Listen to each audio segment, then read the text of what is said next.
From the mountains of central British Columbia to you listening around the world in one cute little hotspot in Oregon, this, my friends, is Spaced Out Radio. I am your host, Dave Scott, sitting in the captain's chair of SOR headquarters.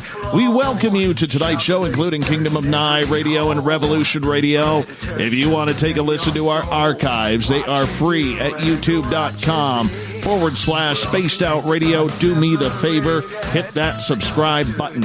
Our website is spacedoutradio.com, where we have a plethora of features for you. Rock out to Bumblefoot, do a little shopping at the SOR Vault, pick up a book at We Read the Night, join the SOR Space Travelers Club, and pick up the news at the SOR Newswire that Captain Shirk updates daily. Tonight's show is brought to you by Chive Charities. Help make the world 10% happier by donating to Chive Charities today. You can find them on our website.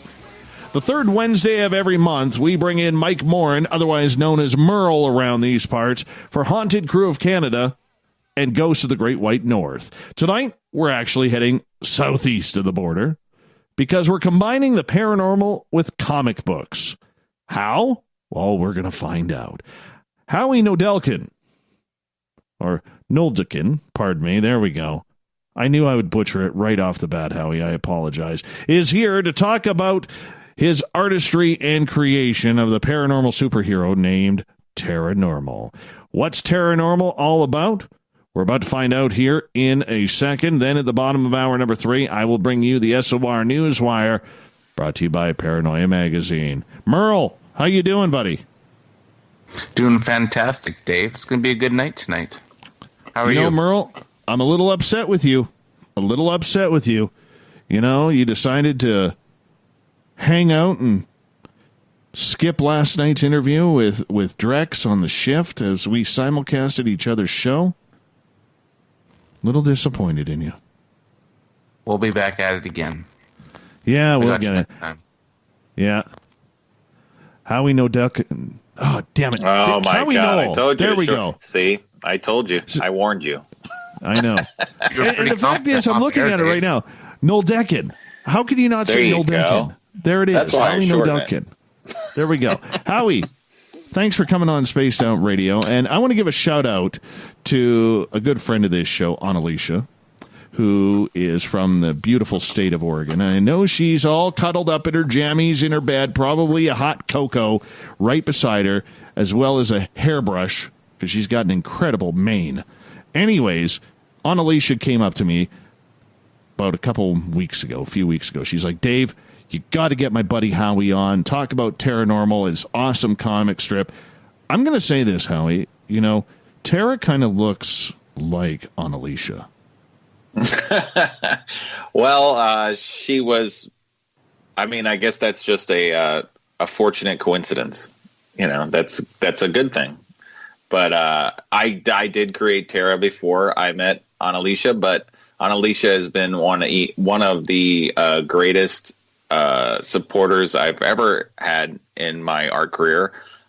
So supportive and passionate that I'm really honored that she loves Paranormal that much. Well, considering it's pretty much a drawing twin, it's kind of hilarious, and that kind of caught me off guard with that. But, you know, is what it is, my friend, is what it is. We're glad that you are here, and we're going to get into the paranormal with you. Howie, let's learn a little bit about you outside of the creation of Paranormal, which we will get into. How long have you been involved with the paranormal scene? I've always been interested in the paranormal since I was very little. I was always attracted to, you know, the supernatural in life and creepy things. I was always a big horror fan growing up. And the house I grew up in Pennsylvania was creepy. And I always guessed there was something going on there. It was a very old house. And some of the rooms didn't feel great. And we had one of those creepy psycho-like basements, you know, like where you keep Norman Bates. Norman Bates kept his mother. Spoiler. If you never saw Psycho before, I just spoiled that for you. But it was like a fruit cellar kind of thing. You'd go down there. There was no finished floor. Just broken concrete and mud and cobwebs. Really, really creepy when you're a little kid. It's kind of where they sent Georgie down to get that paste for the boat, and he thought the furnace was a monster, and that's exactly the kind of basement I had growing up. So I was always into that. I was always into horror movies. And then growing up, I had an experience in high school that was definitely paranormal. And it was later on I learned that there were such things as, ghost hunters and paranormal investigators. I never knew that was a real thing where I was growing up. But with the advent of the television shows you could watch, I learned more. And then I did a fan art piece for Jason Hawes, who's now on star of Ghost Nation. He was on Ghost Hunters, and he's the founder of TAPS. And he really, really loved it. I got invited by Holly Griffin to come out to a charity event they were doing, and my art was made into a poster size. We made it into a movie poster size to benefit a charity event they were doing. It was really cool that they'd do these ghost hunting events and fans could get to meet them. But the main goal of that trip was to raise money for a very sick young boy named Charles. He was battling cancer. He's since passed away, sadly. But that really told me that everything I needed to know about these people and what good things they do, and the fact that my art could, help a little bit with the charity and make everybody happy. That was where I wanted to focus on, and I've just been at it since. Tell us about one of your best haunted experiences before Paranormal, or even after. The one before Paranormal was it was in high school, and I was with an ex-girlfriend. They were house sitting for a guy that said he was a witch, a male witch, and I was like, okay, I didn't know anything about that. I still don't know much about that. But he said his place was haunted, and I was like, well, I had to put up a tough guy act, just a little bit, that I was, it's haunted. Okay. And he got in there and it was really creepy. It was really creepy. Something felt off about the place. Like, I don't know. There was just an unnerving feeling. They had to go feed a spider because, of course, he had a pet spider. And they were trying to get something out of the closet. My girlfriend and her friend were trying to get something out of this closet door, but it wasn't opening. And I was like, I'll get it open, as you do when you're trying to act tough in high school. And because it's like opening a pickle jar, I thought, I'll just open this door for you, ladies. And I couldn't open the door. It was being pulled back. And I know the difference between a stuck door and force actually pulling back on it. Something was pulling back on the closet. And I was like, all right, well, it's obviously locked or something, I said. And then it opened. And I was like, all right, let's feed that spider and let's get out of here. So I fed the spider. Everybody made it on the move. We turned the lights off. And when we got out, the lights went back on when I looked up. And I was like, And I've always thought about that. Oh, another thing, when the door opened, it did this sound. It did a oh, yeah. And Nothing that's a creepy good about that. Nothing. Yeah. I was like, you can open doors, but don't talk to me. And since I've had things talk to me, so that was a pre knowing anything, pre-college experience that I had, where I can definitely say something happened that was unexplainable to me, because I know the force of pulling back on a door, and I know what that's like. So that was a fun one that got me, peaked, like I had a little ghost story. Mike, have you ever had that happen where a door has pulled back on you when you've been trying to open it? Yeah, I was just going to chime in on that. I had that happen at a hotel, a closed down hotel near where I live. We were investigating. It's a vacant 250 bedroom hotel, and one of the bedrooms is the bridal suite, I guess, where the bride would get ready and stay before the wedding. And one of the rumors / urban legends are that a bride there, she slit her wrist and killed herself in the bathtub there. Jeez. Yeah, that's real pleasant. Totally. So, paranormal investigator, I'm going to go in there. And so I went to go into the bathroom, the suspect bathroom, where, again, it's rumors and urban legend, right? So I go sit in the bathtub, and then I'm by myself, and I have a camera on me, and I'm starting an EVP session just to see if I can get an answer from her, if she's there, or send a message, or see basically what's going on, have a conversation with her. And then it got kind of creepy in there, where it got a little cold. I kind of didn't feel alone anymore. And then it just went dead. Like, wow. All the energy's gone. I'm like, all right, there's nothing in here. I'm just going to go to the next room, where apparently that one's haunted too. And I go to open the bathroom door, and they're fairly new doors. It's a fairly new hotel, but it's just not used anymore. And I was playing tug-of-war on the door, so I would twist the handle, open it, but then you'd feel like someone's hand slamming it closed again. And then I go to turn the light on, but there's no electricity on this floor.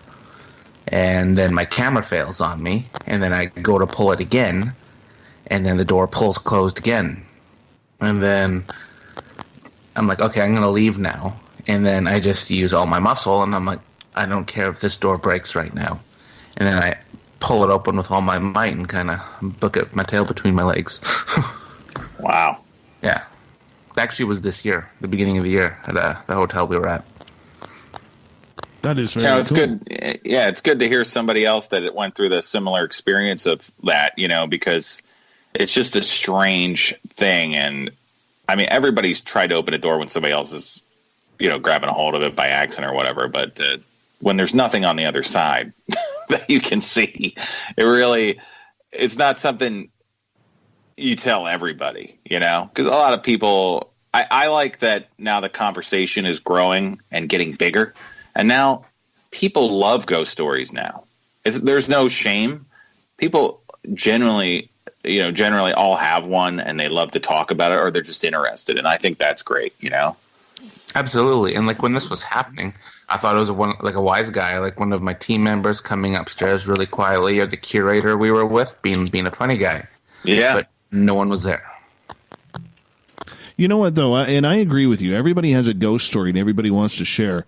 But I would say this. I find that being in the paranormal field, the majority of our listeners are getting sick and tired of hearing the same stories from the same places every time. They want new locations. They want new stories. And this isn't a slight against places like Gettysburg or Waverly Hills or any place like that. But when we bring up those topics, not so much Gettysburg, but like Waverly Hills or any of the asylums or ex-prisons or anything like that, people are just like, oh, haven't we heard this same story 100, 200 times? That's what I find.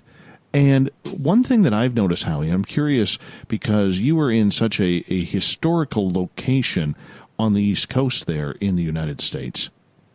Mm-hmm. How hard is it to find fresh locations as a paranormal investigator? Well, what I try to do is one of my favorite locations on the East Coast, which I'm not sure a lot of people know about, and it is a historic location, is Fort Mifflin, which is located outside of Philadelphia. And that place is one of the most active locations I have ever experienced. In one night there, I experienced so much personal. I don't even know how to put it into words, but it ran the gamut of activity there at this place. I had things move towards me. I had footsteps coming at me. I had, the flashlight, the mag light trick where you set it up so that if something were to touch it, it lights up. You can do yes or no questions, and then you want to try to verify that with other things. This whatever liked my flashlight there, really, really like to play around with it to the point where I go, oh, you're joking around with this, ha, ha, ha. And it mimicked the laughter. I was able to put my hand towards the light and make it go darker and then raise it back. It would go lighter. At the end of the night, I said, why don't you turn on everybody's lights and K2s? And it did it. And it was just very odd strong activity. Things that I've never seen anywhere since. But if I go back to Fort Mifflin, you will get the flashlight just showing up. I did a little talk there at one of their events to raise money for the fort. And we had the flashlight going while I was speaking, and it was interacting with the people there. So there's just an insane amount of things happening at that fort, and the history behind it's great. So I don't know if a lot of people know about that place. It's been featured on TV, but that's one place that I would love to bring attention to. And I think when you go there and see these places, like hearing the stories is one thing. I think a lot of events go to the same places too, and that hurts. But what you bring to it changes everything. So if you would go to, I went to Penhurst Asylum, and it's an asylum, but I really am interested in what happened there in the history, and just seeing the buildings and what's become of it, and knowing like the bad acts that have happened there. That personally affects me. So while a lot of shows have been there, or it's the same setting, to me it's new because it's the first time I'm going, and my personal experience will be different. And what I like about it is I like to observe how others ghost hunt. I more like to view others as research and stuff, and I can learn. So many people have been doing it longer than me. I'm only a little bit over 10 years. So I like to watch what others do and hear their stories. That's why I like doing paranormal events, because everybody has stories, and I like to learn from them and hear them, and that's their story. So I'm not there to say, oh, it doesn't seem real. I mean, I'm just interested in all of it. Penhurst really affected me when I went there, knowing what happened to patients there and how they were mistreated. You can feel it when you walk in. You could feel that history. It's even though it's a creepy location, there's something left over there, in my opinion, that was left behind. So I think the television shows often go back to the same places, which is true. But when you get to go to them personally, it changes it for me. Because being there personally is a different story than watching it on TV. Merle, what are your thoughts? My thoughts were, I wanted to ask a question of what was your personal experience there? What happened to you to make you have at Fort Mifflin? No, at the penitentiary or the Penhurst? Asylum. Yeah. Well, it was thunder and lightning, and we were there during the day. Though it was still thunder and lightning, so we were there, and you pull up to the place. It was a private paranormal ghost hunt, so we do those annually. Less than 20 people get to go in, and so we were escorted there up through the gate, and you're stopped at a certain point to check in. There's just some abandoned building is right next to you, and you look at it and I'm like, man, if it was just this one tiny little building with nothing in it, it'd be awesome, because look inside this. You could only peek in through a broken glass window, and inside it looked like a set of a horror movie, just how it looked. And I like that. I like the creepy settings. I like it. My mind will wander in places like that, seeing cobwebs and the dust and the dirt, and trying to look at what things used to be like. I always imagine what they used to look like back in the day when things were functioning. So they checked us back in. We go in the main building, and everybody signed a waiver to be in there, because honestly, you could fall or something, or get bit by a bat or something, so they don't want to be responsible. It's not because of the ghosts. But when we got checked in, they were giving us the initial tour when it was still light out, so we could see everything and decide on where people wanted to focus first. And as we're being shown on the main floor, we're walking by, and where they'd have patients there with the beds and how the rooms are laid out. And we were being shown one section, and then in the middle of when the person was telling us, there was an inhuman scream down the hallway that came from the hallway. There was nobody else there but us and the 3 or 4 guides that were all together. This thing was like it was shrill and awful, high-pitched. And we all looked at each other, and we're like, it's not even dark out. The event hasn't even officially begun. I had never heard a loud yell like I've never been fortunate before to hear that.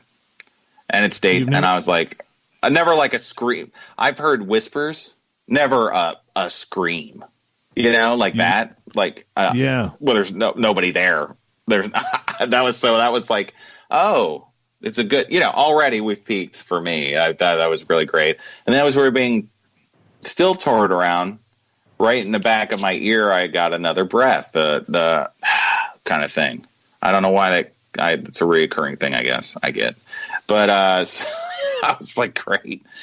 And then, so everybody went through to have their own experiences. That really just always stuck with me there because I would consider myself, I haven't been in dangerous situations, I'm just more, I like watching, I like seeing how people ghost hunt, their techniques. I like wondering about the unknown, and then to see that, to hear it was really cool, because up until that point, I hadn't been able to, I had never heard a scream like that. Not the places I've been to. I've gotten EVPs before that. I've never just right out loud, at that point. So that was very excited. And then later on in the night, you just go through and you learn the history of the places. We got a special tour. They really liked us, so they took us a special tour around the buildings where normally you don't get to see, where they're completely falling down because nobody's allowed in there. And then they drove us by and told us this story about, they have a pool. There was an abandoned pool there. And one guard decided to take one of the patients who was in a wheelchair out there for a swim. And I guess they forgot about him and just let him drown. So you're just trying to remember that, what terrible, that's just one of many, many terrible things to happen at Penhurst Asylum. So that weighs on you when you go about through the night, and you're respectfully trying to handle things. My main thing is to be respectful of what these places are doing, and that there were actually people there. That's what we try to do. We try to have fun, but be respectful. You probably absorb a lot of the residual energy when you go into big places like that. Absolutely. I would imagine. Hey guys, I'm going to get you to hold on right here. We're going to go out for a break here. I want you to answer that question when we come back. We got Merle for Ghosts of the Great White North. Howie Noeldechen is our guest as well on Spaced Out Radio. We're going to be talking paranormal coming up. All paranormal, all Merle, all night on Spaced Out Radio. We'll be back right after this.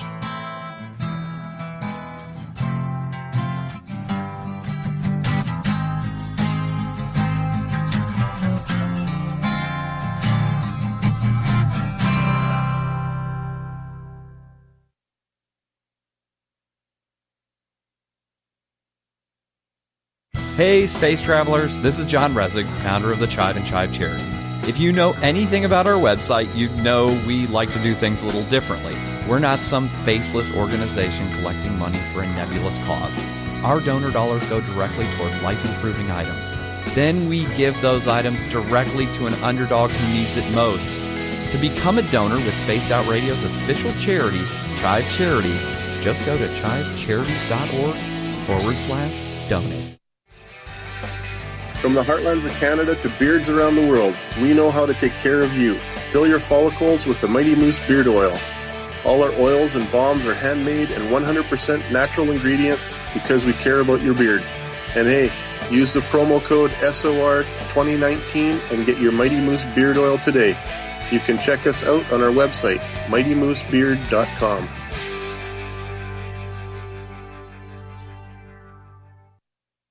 Hello, this is your guitar man, Ron Bumblefoot Thal, and I have to tell you, I love the response I get for Little Brother is Watching from Spaced Out Radio fans. It's amazing how music can inspire and make people think deeper about what's going on in the supernatural world.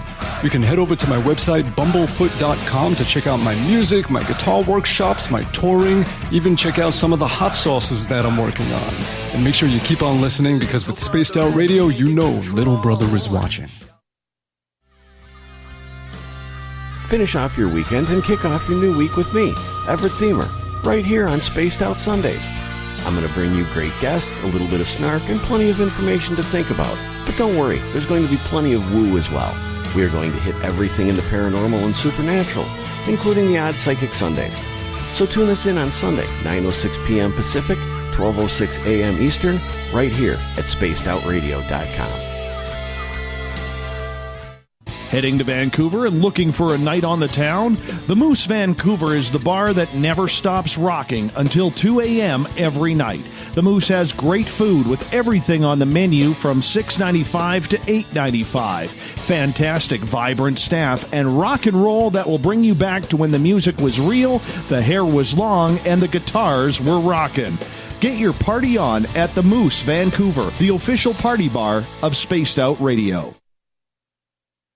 Every night on Spaced Out Radio, we have places for you to hang out. Hi, this is Carl. Join our SOR Space Travelers group on Facebook for live chat. On Twitter, using hashtag Spaced Out Radio. You can also join us in our Spreaker chat room.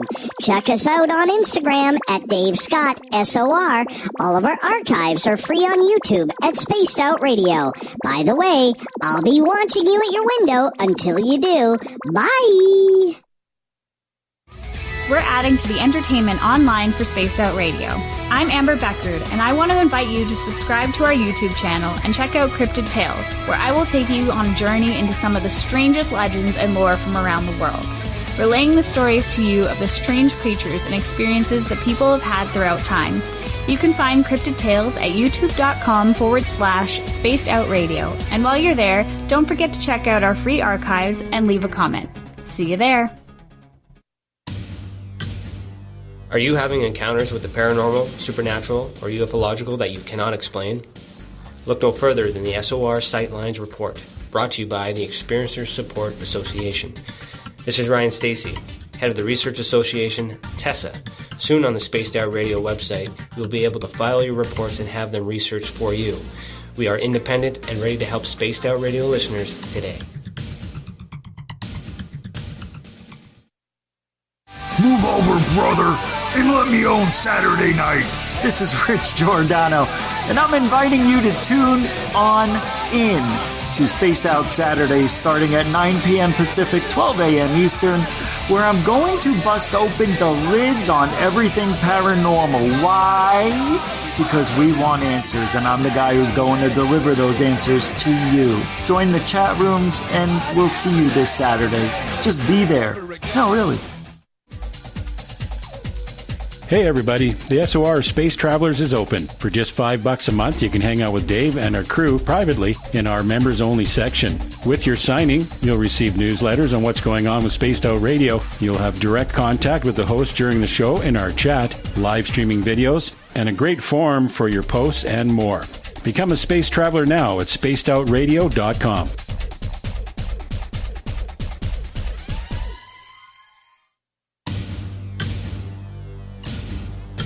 You wanted new SOR gear, and now you can have it. The SOR Vault is fully stocked with t-shirts, hats, hoodies, mugs, and everything in between, with great logos for you to choose from. So head on over to spacedoutradio.com, click on the SOR Vault, and go shopping. Pricing is quite affordable, and you can look good representing your favorite show. So go to our website and pick up your new SOR wear at the SOR Vault today. Looking for something new to push your limits? Look Beyond the Spectrum, a new docuseries featuring some of the best researchers in the world when it comes to everything from UFOs, government cover-ups, and Bigfoot in the forest. Truth seekers like Steve Bassett, Dr. Jeff Meldrum, Richard Dolan, as well as others all chip in to bring their knowledge to you. Beyond the Spectrum can be found on Amazon as well as Tubi TV. Tell us what you think on our Amazon page. Are you intrigued by Paranormal Talk Radio? You'll love the new Paranormal Radio app from TalkStream Live. You'll find a great selection of talk shows covering UFOs, ghosts, strange phenomena, and much more. Download the Paranormal Radio app now and start listening to the very best in paranormal talk entertainment, including the network you're listening to right now, the Paranormal Radio app, free in Google Play and the iOS App Store.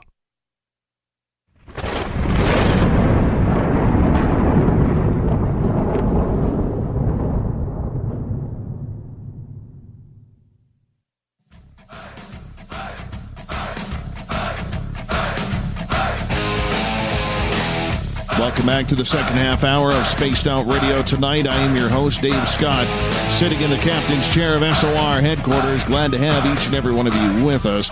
Reminder, if you've missed portions of this show or others, you can always check out our YouTube channel, youtube.com/Spaced Out Radio. Do me the favor, hit that subscribe button.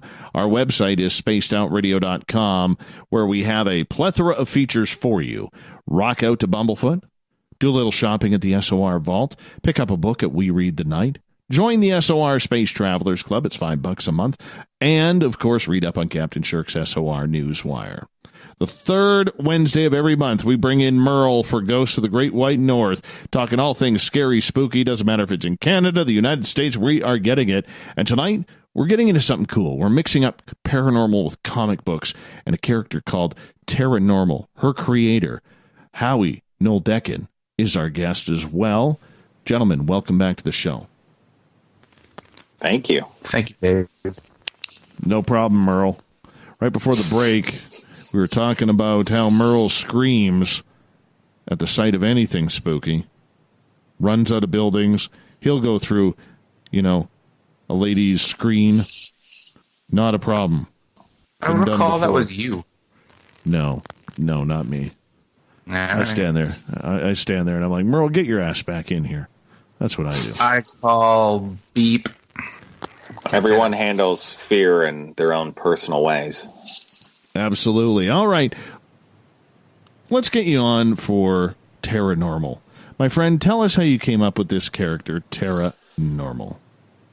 Well, after I finished my first graphic novel, which was called Mr. Spookles, which is about a 1930s cartoon character trapped in hell, and he's got to get out. I wanted to do something that dealt with a definite genre, because Mr. Spookles didn't deal with any one genre. It dealt with a bunch of mix. I wanted to deal with the paranormal. I knew that right away. I wanted to do something that was like a fun twist on X-Files and was a tribute to the kind of horror that I liked, which is from the 80s, where there was fun with the horror. When I was growing up, there was movies like Lost Boys, Goonies, Ghoulies, and Critters, where it's funny and there's also really scary stuff in it. That's what I think worked the best about Ghostbusters. Those effects, that story, it's really creepy and scary, but it just so happens that the guys are funny. And I think that's in life, there's funny stuff happening, even though with the horror. That's been my experience. So that was the main driving force behind Paranormal, is that I wanted to do something in that genre, deal with the things that I grew up loving. I always grew up glued to the TV for the weekend watching USA Network. USA Network used to be different. They would have movie shows. Friday night would be USA Up All Night with Rhonda Shear, who I love. Very beautiful former playmate, and she's very funny, like an exceptional comedian, and very smart. And she'd host these bad movies. It's kind of like what Elvira would do. So I would watch her, and then on Saturday night they had a show called Saturday Nightmares, which would just intro with a creepy haunted house and this guy talking, going, "Welcome to Saturday Nightmares," and it would get you ready, and they'd show really creepy horror movies or bad movies. And then on Sunday, it was Commander USA's Groovy Movies, and he would also host a movie show, and it would be on Sunday afternoons, and he'd show horror too, or like really weird old B movies, and he'd make jokes throughout the whole thing. He basically looked like the comedian from Watchmen, but he hosted bad movies, and he's hilarious. I loved him. He looked like Clark Gable. And so that stuff, that is a huge driving force. How I grew up just watching those movies, a huge driving force behind Paranormal and the webcomic. And as I was making it, I also got really into the TV shows that are on. All paranormal shows, I watch them. And I was really into Ghost Hunters, like I said before. And I wanted to use real life techniques. And then I went on and, bought all these books and do all the research, and now I go to shows and stuff and listen to other investigators when I'm at the shows and get more info. I wanted to use real life paranormal techniques and put it within the story, because I've seen a lot of, not like The Conjuring, but before that they were doing paranormal movies. The Conjuring's actually based, on the Warrens stuff. So there's actual stuff you can base. But some of these other movies, and they still do it, where this is like not real investigating, and it does not real. It's like, they don't even get EVPs right, like the name in some of these movies, and it really bothers me. So I at least wanted to have a little bit of that. So Tara has like a K2 meter, and she records that. And there's little stuff with all this ridiculous things. So while there's realistic basis for it, but at the same time, there's a 70-foot tall Teddy Roosevelt emerging from the Baltimore Harbor, and he carries a trident, and he eats people. So that's what I'm combining. That's the world I'm creating. So when I made it, and it was around 2006 that I had the start of the idea, and I like to spend a lot of time with these things. It's like a marriage where you're really connected with these projects. And when I had it, I got the name. I went through and made sure nobody had names like that. Back then, there wasn't, funnily enough, there wasn't people doing paranormal comics with funny names that are play on words. Now there's a lot. But back when I was doing it, there weren't so many. So I gave it Paranormal, and she's born out of my wife's love for the paranormal and X-Files. My wife's a huge X-Files fan, and she's also based on Christina Ricci, the actress. And so I wanted to just make it a tribute to everything I like and have it be fun. I knew I wanted the character to be a strong hero. I wanted her to not take crap from people, and maybe her weakness is that she doesn't trust others or let others in, and maybe that she's so strong that's a bit of a weakness because she thinks she doesn't need help. So that's things she's always learning in these encounters. And she's got a mysterious past, so when she's solving these mysteries, she's also trying to solve where she comes from. She's adopted, and she doesn't remember much about her birth parents, if at all. So she always wants to solve that, and there's something supernatural about her background. There's something supernatural about her, as she has powers. She can see and speak to ghosts. She can also fight them. She's really stronger than she should be, because it's like a superhero power. So there's all kinds of mysteries that get undone, and it's all connected to real life paranormal things that I research and put them in there and just twist them through my head. You have to have quite an imagination in order to create something like this. How did you design what she looked like and the powers that she would have? How did that come to you? It was, I knew I think it's just a combination of things that I've ingested over my life. I was always a big fan of the Dick Tracy comics. I love detective stories. I knew that she needed to have a trench coat. I've always liked the colors purple and pink as a combination, and I knew that I wanted her to have a standout look, a signature look. So she has to have, every superhero has a logo. So her logo is Dr. Frankenkitty. It's a Frankenkitty design. It's where it looks like a cat skull, but he's got a lightning bolt and he's got vampire fangs. And that's become a very popular shirt. I've been fortunate enough to see it appear on TV, and I've everywhere at movie premieres and stuff. It's really cool that so many people appreciate it. So that's her Superman logo. I knew that she needed something strong like that. And that logo appeared in my previous book, and I always liked it. So it appeared in Mr. Spookles, which not many people know. But I wanted her to have like a goth kind of rock look. Not super extreme, but just so that it hints at what she likes and what kind of music she likes and what she's into. I know that I wanted her to have rings that she wears, and they have to be silver for paranormal purposes, because silver can stop so many things in so many things in the lore, like werewolves, and some people say that vampires don't like silver. So stuff like that is all built into this. And her eyes even have something behind it. I'm just always, there's a lot of layers behind just the character and her creation and what she wears.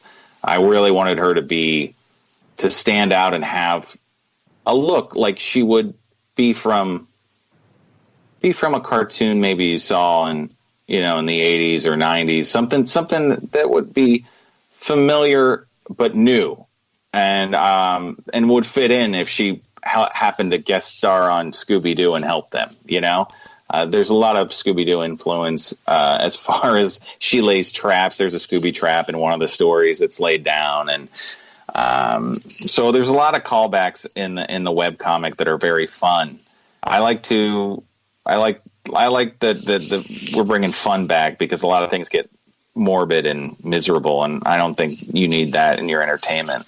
At least you can get that. I mean, sometimes that's fun, but I wanted to bring the fun back, and so her look should inspire a happiness when you see her, and hopefully it catches your eye and you want to know more about her.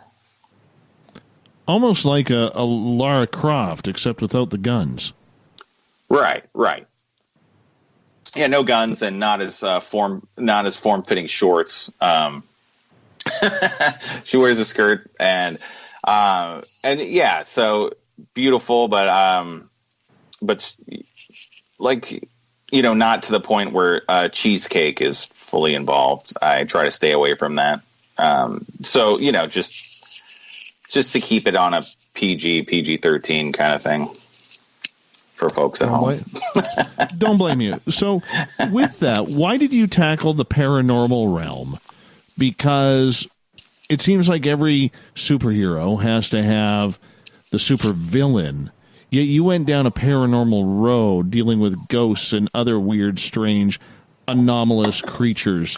Why that way? Was it because it had never been done before?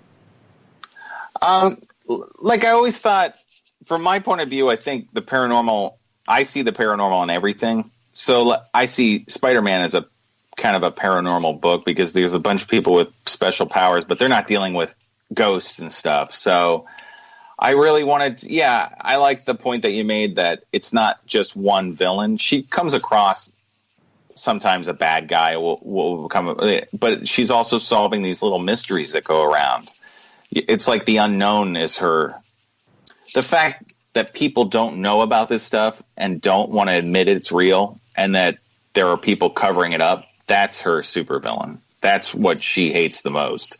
She wants everybody to know the truth, that this stuff is real, that ghosts exist and they're everywhere. She wants it to be fact. And some people in charge don't want that to be fact. So certain shadowy branch of the government, he's simply called Agent Scar. He has a scar on his face. The fans helped me name a couple of the characters like that. He began just as a man with no name, a mysterious agent, a man in black, but he's obviously got a scar, so he's Agent Scar. He doesn't want the truth to come out, and he will try to threaten her and stop her as any way he can. And he kind of floats and lurks in the background of these stories.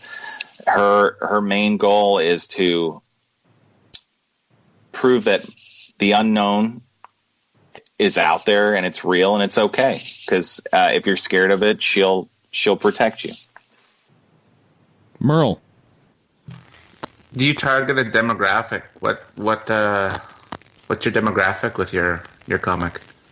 I would say 12 and up with the webcomic. The new book could be 10 and up, because there's a lot of humor. It's lighter. The webcomic, which we're working on the edition right now, and that's what you can pre-order right now on Indiegogo. We had a successful Kickstarter campaign, so the book is getting made, and now you can help us even more. It continues, so you can continue to help get this book made by going to Indiegogo and supporting Paranormal, and you'll get a copy of the book, and I'll sign it for you. This is the main. This book can can appeal to anybody from 10 and up. They might not get all the references, because she goes into a cemetery where it's like Thriller and there's a bunch of 80s celebrities. So you can just ask your parents, who's this zombie, and they can point out, oh, that's Spock, that's Madonna from the 80s. So it really would get the whole family involved while you're looking at these zombies and trying to figure out who they are. So I think it's like a learning experience too. And I think that would be fun. I think it's fun for the whole family finally. That's what I wanted. Do you have any messages you're trying to get across with your comics to your audience? I think the message is that you don't have to be afraid of the unknown. I think Tara's main trait is that she doesn't have fear, and sometimes that's a hindrance. But one of the main things one of the main themes is trust your friends, know that they're a good support. Don't be afraid to be different. Be proud of who you are, and that sometimes the greatest mysteries in life are the mysteries that you uncover about yourself. So that's pretty deep, right? That sounds deep. We got cut to the core tonight. That's deep. That's good. But that's kind of the point too. Is you want to make it you want to make it human. You know what I'm saying? Yes. Yeah. We want to. I want her to, even though there's something supernatural about her and special, and I want her to be relatable. And that's the main thing. I try to make her, she's vulnerable, but she's also very strong, but she's not invulnerable, and I've been fortunate enough that this book series does, and the character really connects with people and inspires them, and that means the world to me that I could have created something like that lives on through people, and they imagine in their own imaginations, What kind of powers does she have? As we got about 5 minutes here before we got to go to break. Well, she does have telepathic in a way. She can see and speak to ghosts. She can also physically touch them, and by punching them, and she can make them pass over in a way because they go away. We get into that later on. the consequences of that. It's very smart tech-wise, so she designs her own technology. She's really good at building stuff, and she can punch really hard. She's got a little bit of super strength, and later on, more powers become uncovered as you go further in the book. She cannot fly, though. I drew the line at flying. Originally, she was going to fly. I took that away. Gotcha. Got you. Absolutely.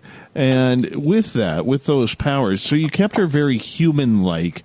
You weren't getting her to be like Superman or Spider-Man or anybody like that. You wanted her to stay more natural, is the picture that I'm getting. Yeah. Like, I guess it's close to how Batman's a person, but can still, he's still a superhero, but he has all this armor and stuff. She doesn't quite have that, but it's still kind of where she's a person, and there's something super about her, but you figure it out as you go on, like an unraveling mystery where more things get uncovered. I definitely wanted her to be really relatable. I wanted kids to be able to pretend they were her when they're playing pretend and stuff, and imagining. Yeah, I always thought about down the line, maybe toys or something, and that's a big thing with me. So I love action figures and stuff like that, and I always had that in the back of my mind. Merle? I was just going to say, I could totally see people doing that as a popular cosplay outfit. Yeah, I've been lucky right when it began that people were dressing up as her. Like, I was on my way one year to New York Comic-Con, and I got surprised by a message from a fan, and she chose to cosplay as Paranormal like really early, and people do it for Halloween. Annalicia has sent me, her friends did a whole Paranormal with the sheriff, who's another character in the book, and they were all in the costume, and it blew my mind. And this was all like really early on. I've been really lucky to have a couple cosplayers, and we tribute them in the back of this book, showing that showing thanks to everybody. There's some special section in the back of the book that will thank all the fans and share pictures that I've been sent, and especially the cosplayers, because it's just really special that it inspires people to then use their own creativity to tribute it. You know, that it's like the best feeling you could have is somebody dressing up like Tara. When we come back from the break here in about a few minutes, I wanted you to tell me and break down a story of Tara, because I'm very intrigued by this. Okay. When you were creating these stories and you were creating the path that she will take, what are you trying to solve with her? Like, is she trying to solve a mystery for those of us who don't know? Yes, she's trying to solve. Her main goal is, where did she come from? She knows she's different. Why is she different? Where's this all going to lead? And she hopes to reconnect with her original birth family. Oh, that's a little emotional there. Mm-hmm. A little emotional. Mm-hmm. What happened to her birth family? Well, I think we'll have to get into that on the next segment, right?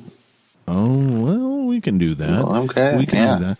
So with the character, when you are creating a character like this, as we got about a minute left, mm-hmm. How do you create their mind? How do you think what they are thinking in order to go through this scenario? She's got a very distinct voice in my head. Like, so if I ever collaborate with another creator, I like to write her parts. People like that too when you can collaborate. So, because she's got a very specific voice to me, I can hear it very clearly in my head. She kind of writes herself with when I come up with scenarios, and then the voice is very natural with how she would deal with it. So if you put a roadblock in her way, to me, she's such a confirmed character, such a strong character in my head. I know it'll just natural how she'll deal with it. It just depends on, I keep hitting her with roadblocks so that she'll have to overcome them. And then you put the character to real tests. And I'm very, very careful about how she's portrayed in the book, and very, very protective of how she's portrayed, though, so she doesn't get rescued in a way like she's the one that saves others, stuff like that. Sounds awesome. Absolutely awesome. Howie, I'm going to get you to hold on. Merle, you hold on tight as well. Howie Noeldechen. Damn it. Howie Noeldechen. There we go. I'm not shortening it. I'm going to get it. Howie Noeldechen is our guest tonight on Ghosts of the Great White North with Merle and me. I'm going for a spelling exam in this break, so going to go learn to pronounce some English here. More Spaced Out Radio Paranormal right after this.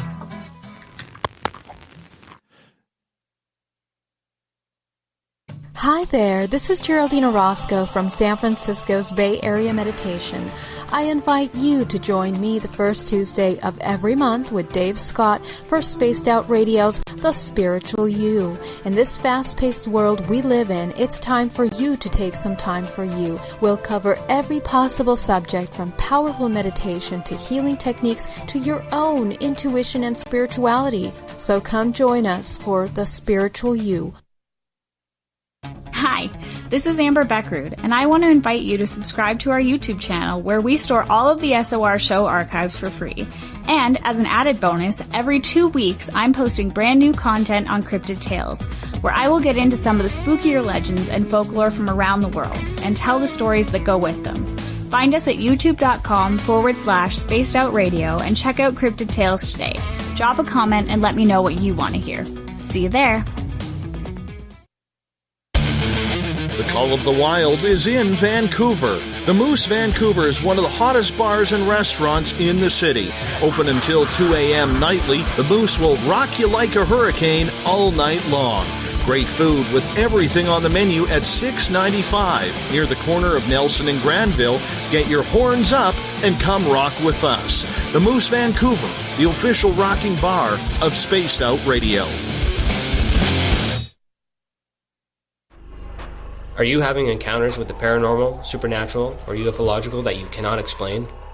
Look no further than the SOR Sightlines Report, brought to you by the Experiencers Support Association. This is Ryan Stacy, head of the Research Association, TESA.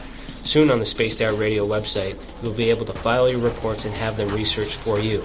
We are independent and ready to help Spaced Out Radio listeners today.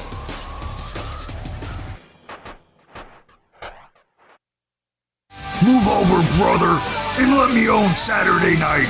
This is Rich Giordano, and I'm inviting you to tune on in to Spaced Out Saturdays starting at 9 p.m. Pacific, 12 a.m. Eastern, where I'm going to bust open the lids on everything paranormal. Why?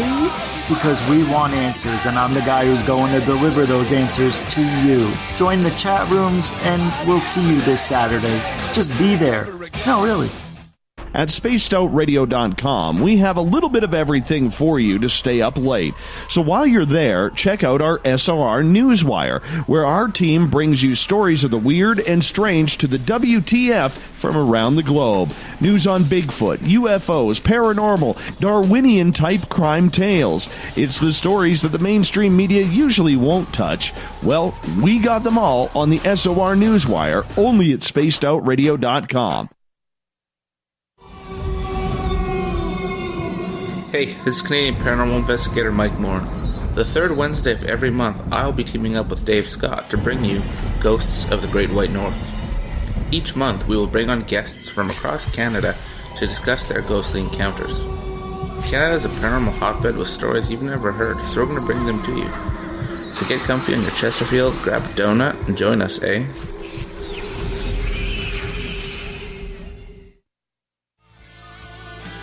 A little bit of science, a little bit of skepticism.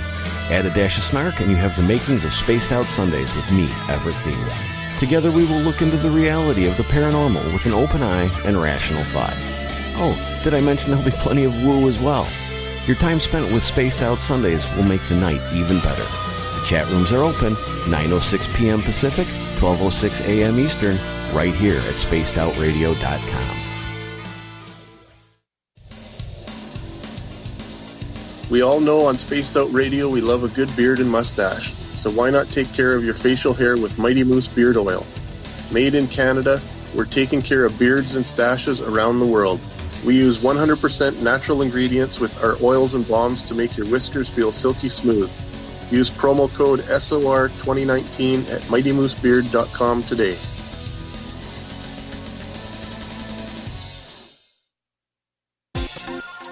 For the price of 1 cup of coffee a month, you can become an SOR Space Traveler. The Space Travelers Club is a place where you can interact with other listeners, either live during the show or on our great forum. We want your stories, pictures, comments, and ideas. You'll get live video streams, exclusive content, and be a part of our newsletter. Stay in touch with everything SOR. The Space Travelers Club is just $5 a month at spacedoutradio.com. Come hang out with Spaced Out Radio, where we own the night. This is Carl. You can follow Dave on Twitter at Spaced Out Radio, and during the show, use the hashtag Spaced Out Radio to chat with us live. On Instagram, at Dave Scott SOR. On Facebook, give our page a like, Spaced Out Radio Show. SOR archives are free on YouTube at Spaced Out Radio. Come join us, or I will come join you. See you at your window.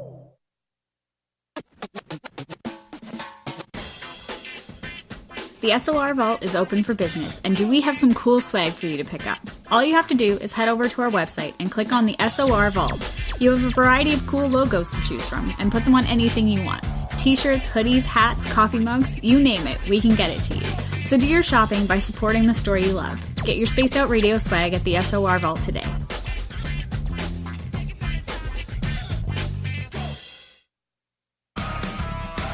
Get your horns up with me on Spaced Out Radio. This is Ron Bumblefoot Thal. Come tune in to SOR, where you can hear me rock out with Little Brother Is Watching, the official theme song of Spaced Out Radio. And then come on over to bumblefoot.com, where you can find out about my tour schedule, my music, and everything else. Bumblefoot.com keeps you up to date on what I'm doing and the best way to stay in touch with my music and music camps. Sign up for my newsletter at bumblefoot.com, and remember, Little Brother Is Watching.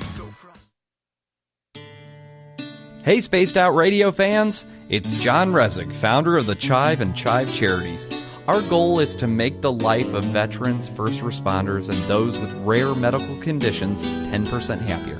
We do this by donating one grant item, ranging from dance to therapy programs to prosthetic limbs, to those who need it most.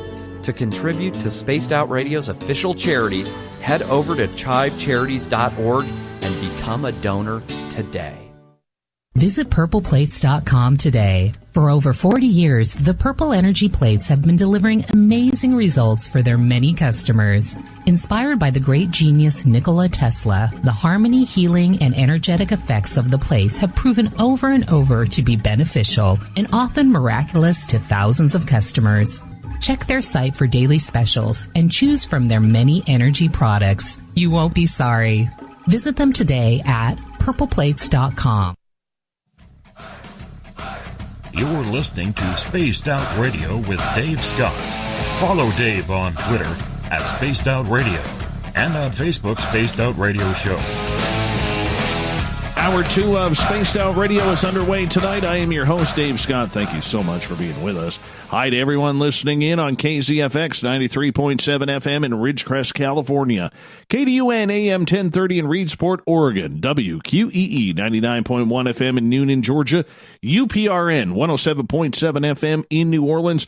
And down in Dangerfield, Texas, KDNF AM 1560.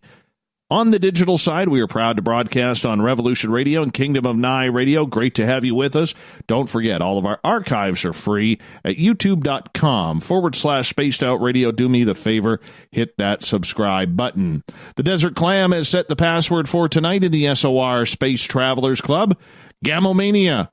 Gamomania is your password. Use it wisely, Space Travelers, as the Clam sets the password each and every night right here on Spaced Out Radio.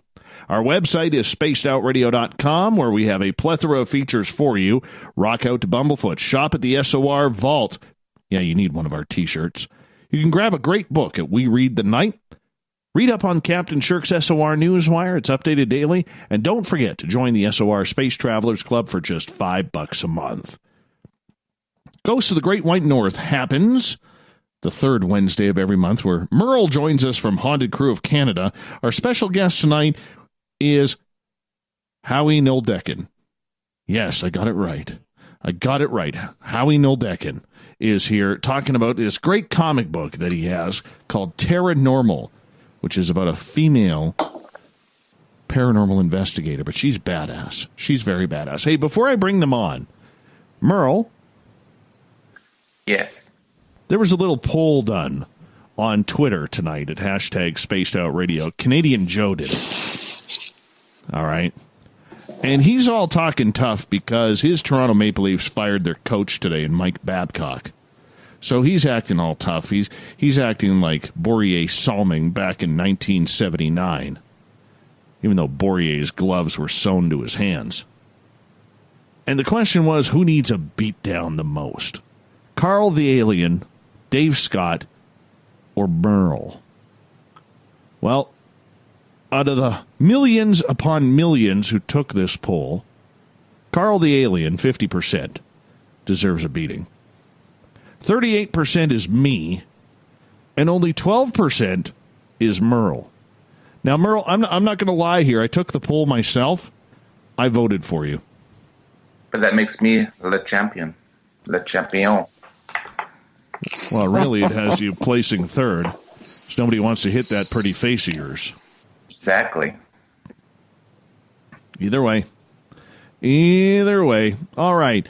We're talking Paranormal tonight, and this is a great cartoon character in comic books. You can find it at Paranormal.com or HCNoel.com. One of the two. I highly suggest you go check it on out. Howie, right before the break, I'd ask you a question. You wanted to answer it on this side.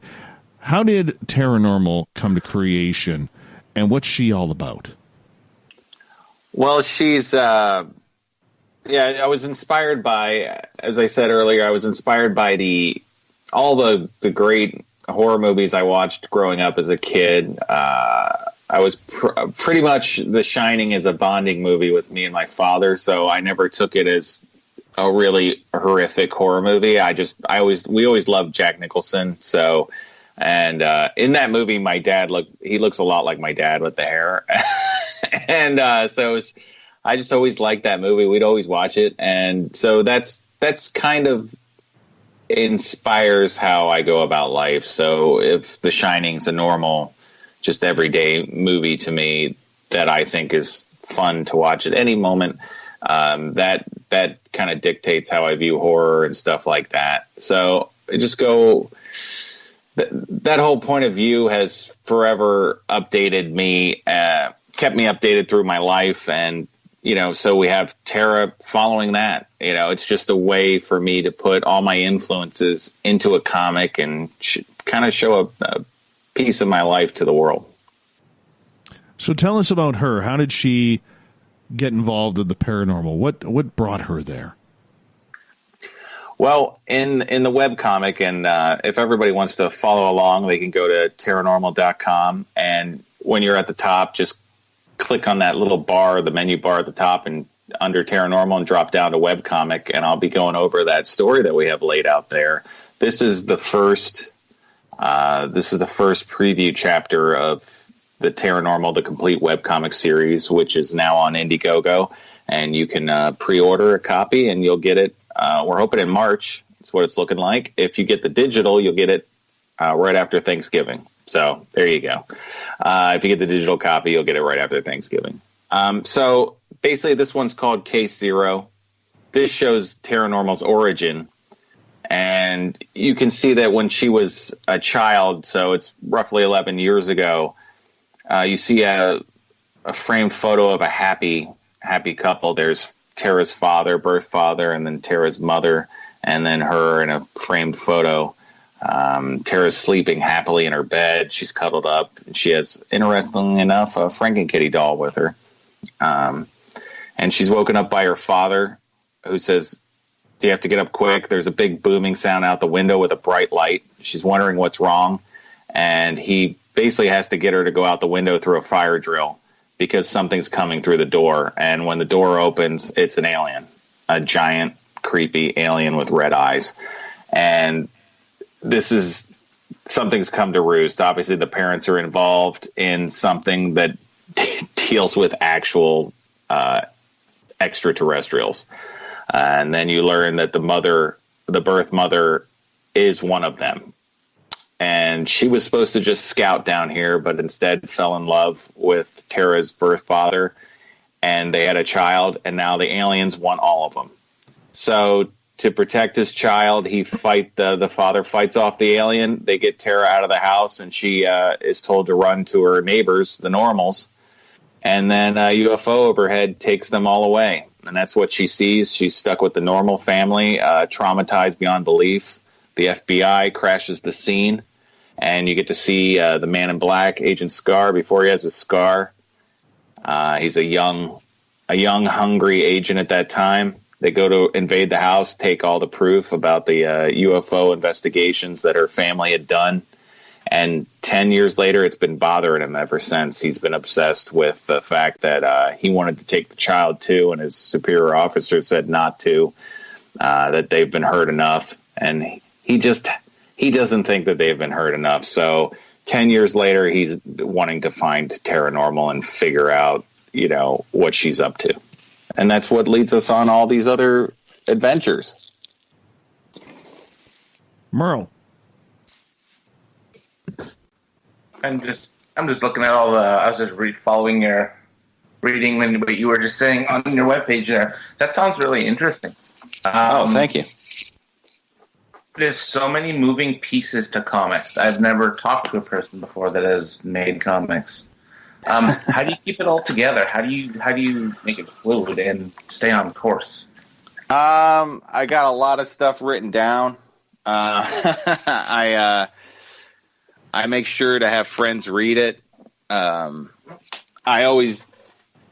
keep a lot of note cards. I have a lot of outlines. And I'm always living with the story over and over again in my head. So my ideas usually play out like they're movies.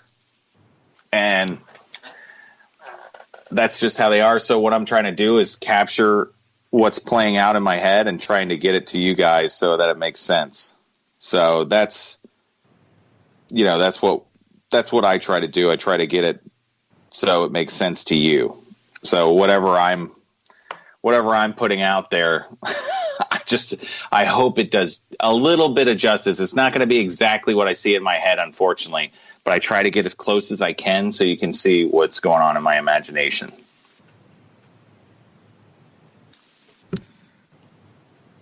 With that, do you, as you are writing this and watching this movie playing in your head, do you set the scenario with the villains, or how do you come up with the different villains for this comic book?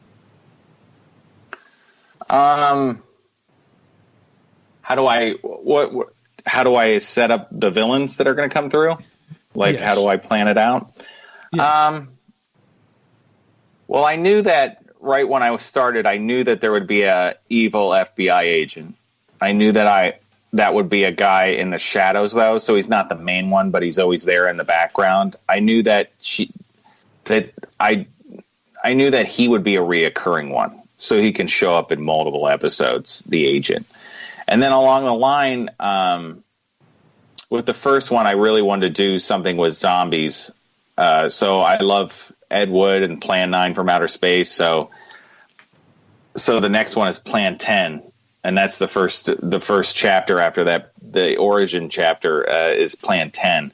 And in this one, the aliens want to bring our pets back to life instead of people in the Ed Wood movie. So it really falls along that and has a spoof about that. And so she can fight zombies. Basically, the ones in the webcomic follow a theme of things that I like that I'd also then want to parody. So zombies, aliens.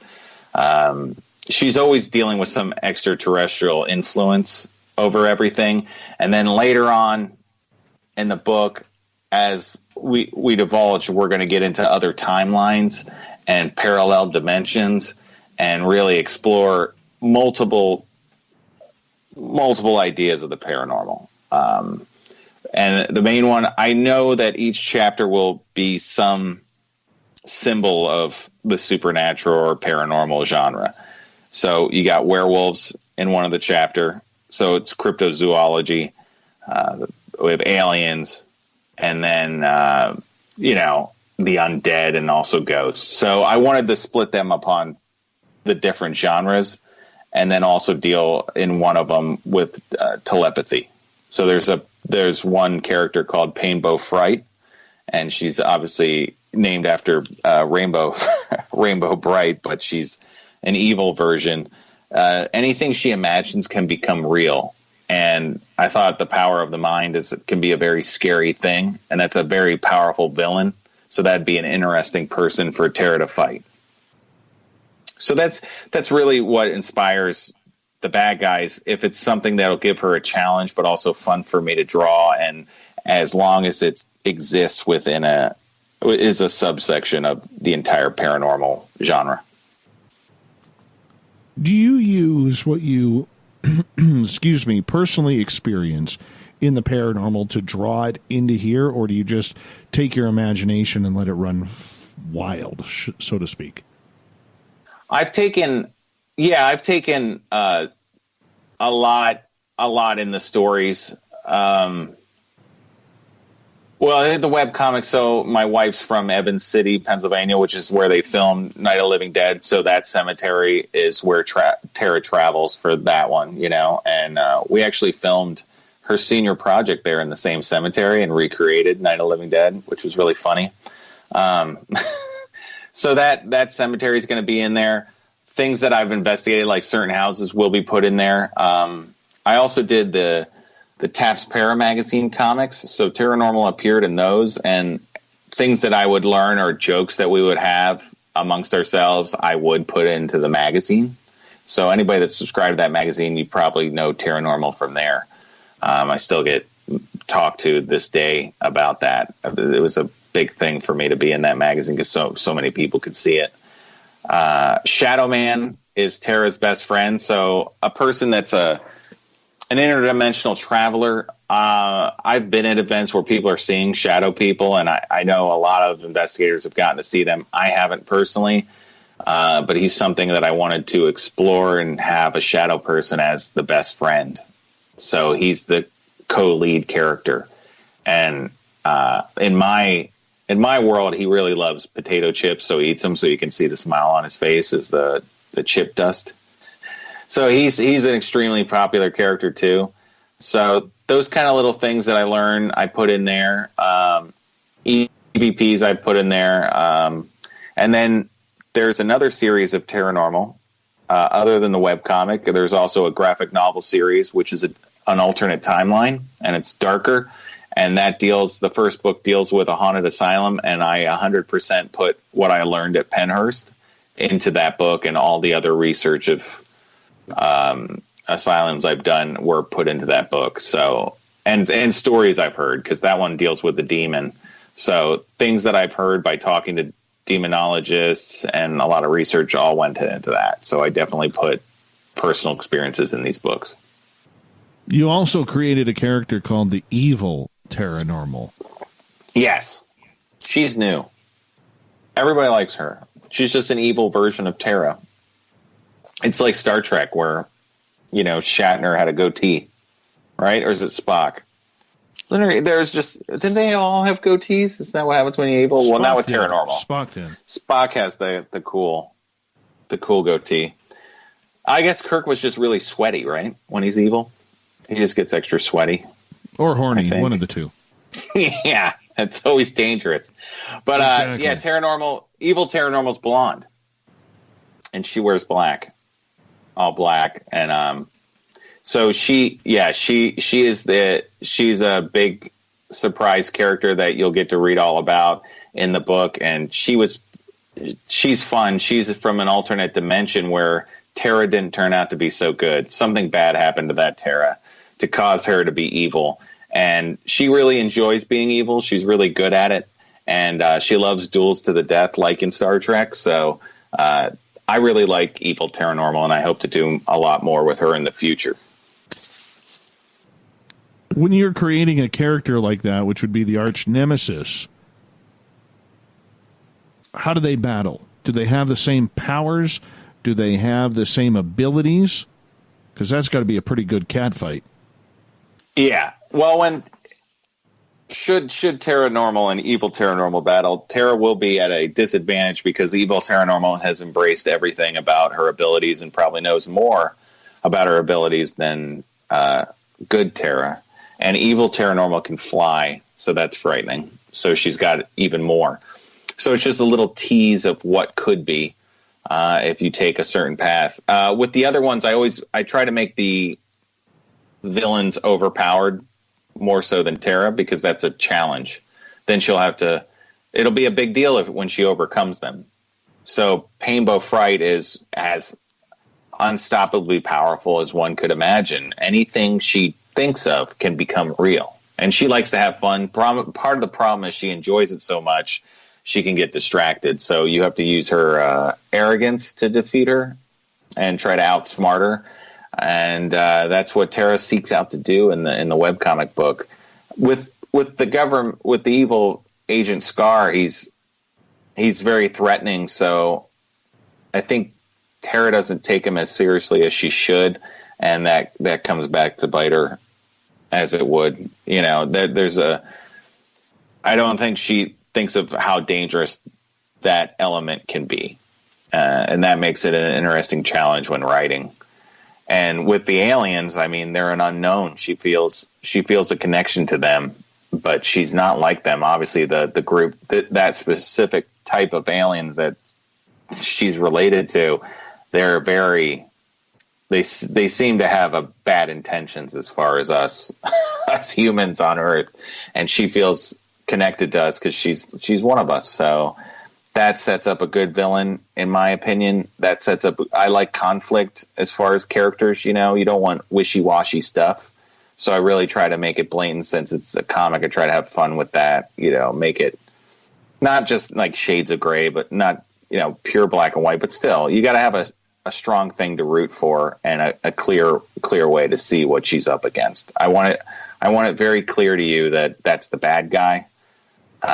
They're tough, and hopefully Tara can win. I like all the names of your villains in this. It makes me think of that movie from the 80s. Did you ever watch The Monster Club? Oh, yeah, Monster Squad? Oh, yeah, Monster Squad, yeah. Absolutely, yeah. I learned that... the nards. Yeah, the Wolfman has nards. It's absolutely a big influence on me as Monster Squad. That has one of the best Wolfmans ever. That guy, that was really great. I love Wolfman as a character because they're always tragic. You know, they don't want to be the Wolfman. They were bit or scratched or something or cursed, and they're stuck with it, and then they die. Yeah, like it's one of my favorite characters of all time. So absolutely, Monster Squad. I just watched that recently. I always watch that every Halloween, at least. Yeah, Halloween movies. So you have the graphic novel, you have the comic, you've got your cosplay guys. Do you plan on taking this to TV, like making little episodes or shows of it? I've been approached before several times. It's just nothing's happened yet. But I get approached often, and if it's the right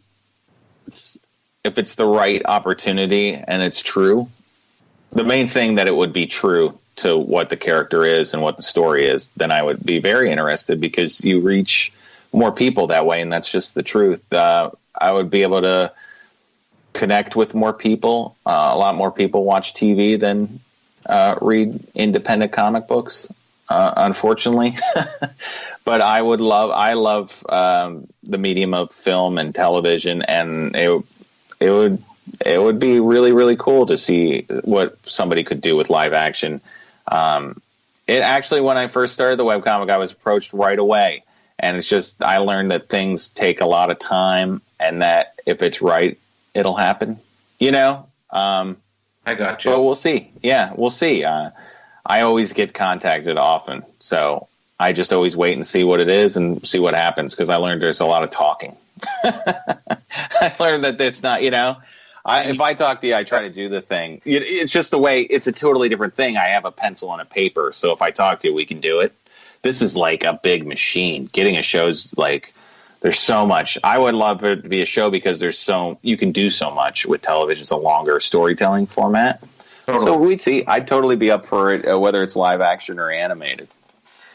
A live action, didn't think about that. I was thinking of a cartoon, but live action could be cool. Yeah. Live action would be really cool. Gentlemen, we only got about 10 seconds until we got to go to break at the bottom of the hour. That is just fantastic. When we come back, I want to get more into some paranormal stories. I think it's absolutely great. We'll get into paranormal, too, because I'm just thrilled about this. On Alicia, I owe you one for this one. This is a good show. Merle and Ghosts of the Great White North are back right after this with our special guest, Howie Noeldechen. Coming back.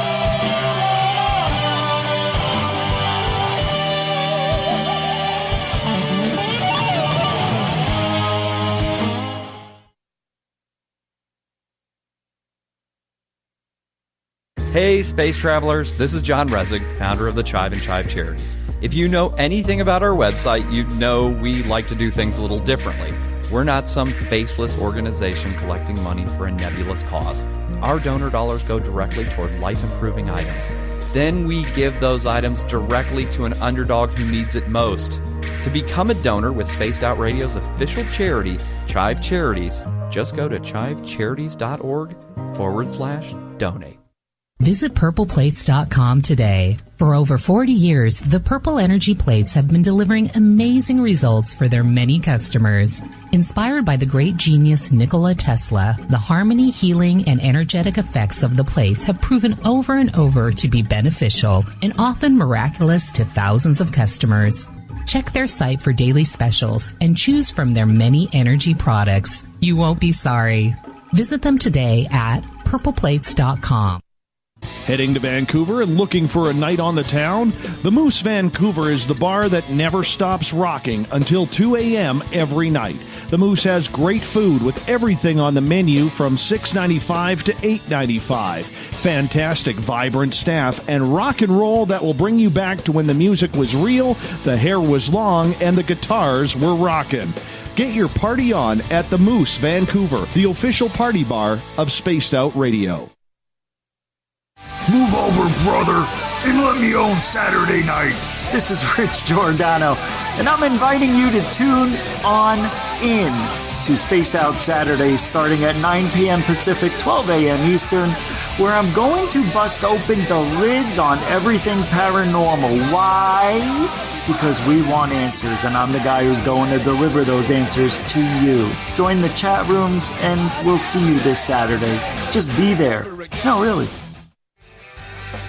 From the heartlands of Canada to beards around the world, we know how to take care of you. Fill your follicles with the Mighty Moose Beard Oil. All our oils and balms are handmade and 100% natural ingredients because we care about your beard. And hey, use the promo code SOR2019 and get your Mighty Moose Beard Oil today. You can check us out on our website, mightymoosebeard.com.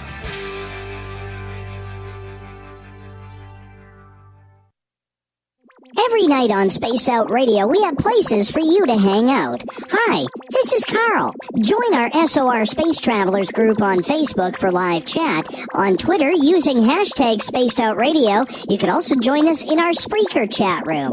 Check us out on Instagram at Dave Scott SOR. All of our archives are free on YouTube at Spaced Out Radio. By the way, I'll be watching you at your window until you do. Bye! Looking for a place to advertise at a very reasonable cost? Look no further than Spaced Out Radio. SpacedOutRadio.com has an advertising tab that you can click to check out our daily, weekly, and monthly packages to play on the radio, or our website including social media. From commercial spots to banners, we have it all. Check out our competitive pricing today. Hello, this is your guitar man, Ron Bumblefoot Thal, and I have to tell you, I love the response I get for Little Brother is Watching from Spaced Out Radio fans. It's amazing how music can inspire and make people think deeper about what's going on in the supernatural world. You can head over to my website, bumblefoot.com, to check out my music, my guitar workshops, my touring, even check out some of the hot sauces that I'm working on. And make sure you keep on listening, because with Spaced Out Radio, you know Little Brother is watching. Hey everybody, the SOR Space Travelers is open. For just $5 a month, you can hang out with Dave and our crew privately in our members-only section. With your signing, you'll receive newsletters on what's going on with Spaced Out Radio. You'll have direct contact with the host during the show in our chat, live streaming videos, and a great forum for your posts and more. Become a Space Traveler now at spacedoutradio.com.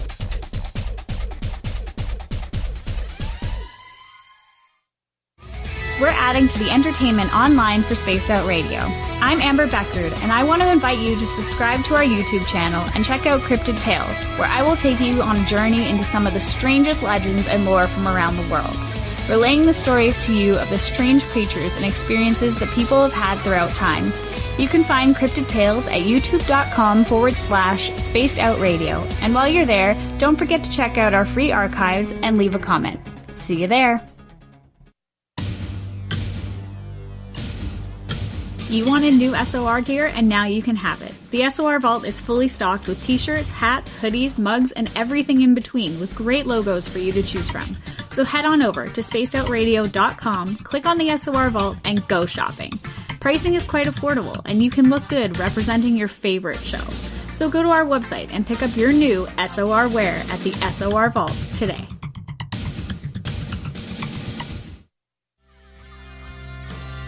Finish off your weekend and kick off your new week with me, Everett Thiemer, right here on Spaced Out Sundays. I'm going to bring you great guests, a little bit of snark, and plenty of information to think about. But don't worry, there's going to be plenty of woo as well. We are going to hit everything in the paranormal and supernatural, including the odd psychic Sundays. So tune us in on Sunday, 9:06 p.m. Pacific, 12:06 a.m. Eastern, right here at spacedoutradio.com. Looking for something new to push your limits? Look Beyond the Spectrum, a new docuseries featuring some of the best researchers in the world when it comes to everything from UFOs, government cover-ups, and Bigfoot in the forest. Truth seekers like Steve Bassett, Dr. Jeff Meldrum, Richard Dolan, as well as others all chip in to bring their knowledge to you. Beyond the Spectrum can be found on Amazon as well as Tubi TV. Tell us what you think on our Amazon page.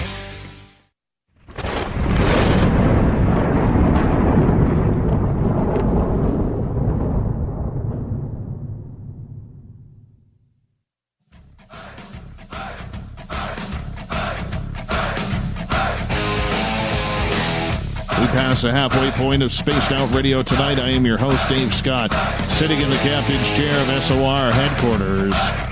Reminder to all of you that if you've missed portions of this show, you can always check out our Facebook page. Go to our YouTube page. Go to youtube.com/Spaced Out Radio. Do me the favor, hit that subscribe button. Our website is spacedoutradio.com, where we have a plethora of features for you. Rock out to Bumblefoot, do a little shopping at the SOR Vault. Join up on the SOR Space Travelers Club. Grab a book from We Read the Night. And Captain Shirk has the news updated daily. Ghost of the Great White North happens the third Wednesday of every month. My God, Doc. That's terrible. Just terrible. My dog is in the studio. All right? My dog is in the studio, and he has been, last few nights he's been in here, he's had a real flatulence problem. All right? This is terrible. Anyways, I'm continuing on. Ghost of the Great White North, third Wednesday of the month. Merle's here. Yeah, we're good with Merle. And also, Howie Noeldechen is here with Paranormal. We're talking his great comic book, Paranormal.com, if you want to check it on out, or HCNoel.com as well, if you want to check that out. Gentlemen, welcome back. Thank you for having me. Merle, Doug's killing me tonight. Just killing me. Classic Doug. Classic Doug. Absolutely. The cool part about it is my other dog is actually Merle's dog that I adopted from him. Yeah. Beautiful German Shepherd named Shadow. He's a good guy. Very good guy. Handsome dog. Handsome. Nothing like his previous owner. Way more handsome. Yes, the one before me, right? Pardon me? No, it was nothing. All right, Merle. All right. You wanted to talk a little bit of Bigfoot, Howie. You love the Bigfoot. I did. With this platform, I want to talk a little Bigfoot, a little Squatch. No, we don't Squatch here. We don't Squatch. We Bigfoot or we Sasquatch. We don't Squatch here. I'll tell you why. Bigfoot. I like Bigfoot. I like the name Bigfoot. But I'll tell you why, because I always get people, because that's like a trigger word for me. Trigger word. Squatching? Yeah. I'll tell you why. I had the opportunity about 4.5 years ago, and Mike was actually there, of meeting Dr. John Bindernagel. He's now passed away. And he literally researched Sasquatch for 70 years. Started when he was like 14 years old. He died when he was like 85, 86 years old. And he was at a conference, and Mike's former paranormal team was putting that conference on. And I walked on up in there, and one of the people there who I knew said, "Hey, Dr. Bindernagel's looking for you. He wants to hear about your Bigfoot story." So I'm like, cool.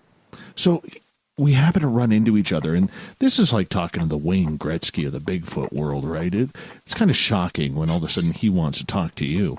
And, I'd seen him on all the documentaries and TV shows. It was a little bit intriguing. So after we talked for about 20 minutes, I said, "I'm going to ask you something." I said, "What do you think of this word Squatch?" And he takes a deep sigh, and he releases it. And he goes, 70 years of research, all for nothing because one stupid word killed it all. And ever since then, this word has been banned on this show. Squatch? Yes. That's interesting. Why would it ruin it? Because it makes it more what, cheapens it or something? Cheapens it, makes it comical. When you think of it, you get it from the television shows where the characters are running around acting like a bunch of morons in the forest, which is not the way to do things out in the forest. Anybody who has experience in nature will tell you that. And he just shook his head and, felt that 70 years of research trying to get this subject into the mainstream and other scientists looking into it, and these bozos on television just absolutely made it comical. It's similar to ghost shows too, when there's like a one in the bunch where it's, I love humor, but where it's disrespectful. Yeah, where it's like a joke. Yeah, that's not. I don't know. I guess because there's 24 hours in a day and you have to fill it with content. I guess that's where we get the disrespectful stuff, I guess. Somebody watches it. But, I can see that. Yeah, I never thought about that. Yeah, it did. Anyways, Bigfoot. Let's go for it. This video, I sent you guys this video, and I put it in the chat room, and hopefully everybody can find this if you go to YouTube. It's the Patterson-Gimlin Bigfoot film, but somebody has stabilized it, and it's called a clear 4K remaster. I don't know if this is genuinely 4K, but I watched it, and the channel is actually Bigfoot AI. So if you go, they have this video, and it's got 29,000 views, which is pretty amazing. I just discovered this thanks to my friend Melissa sharing it.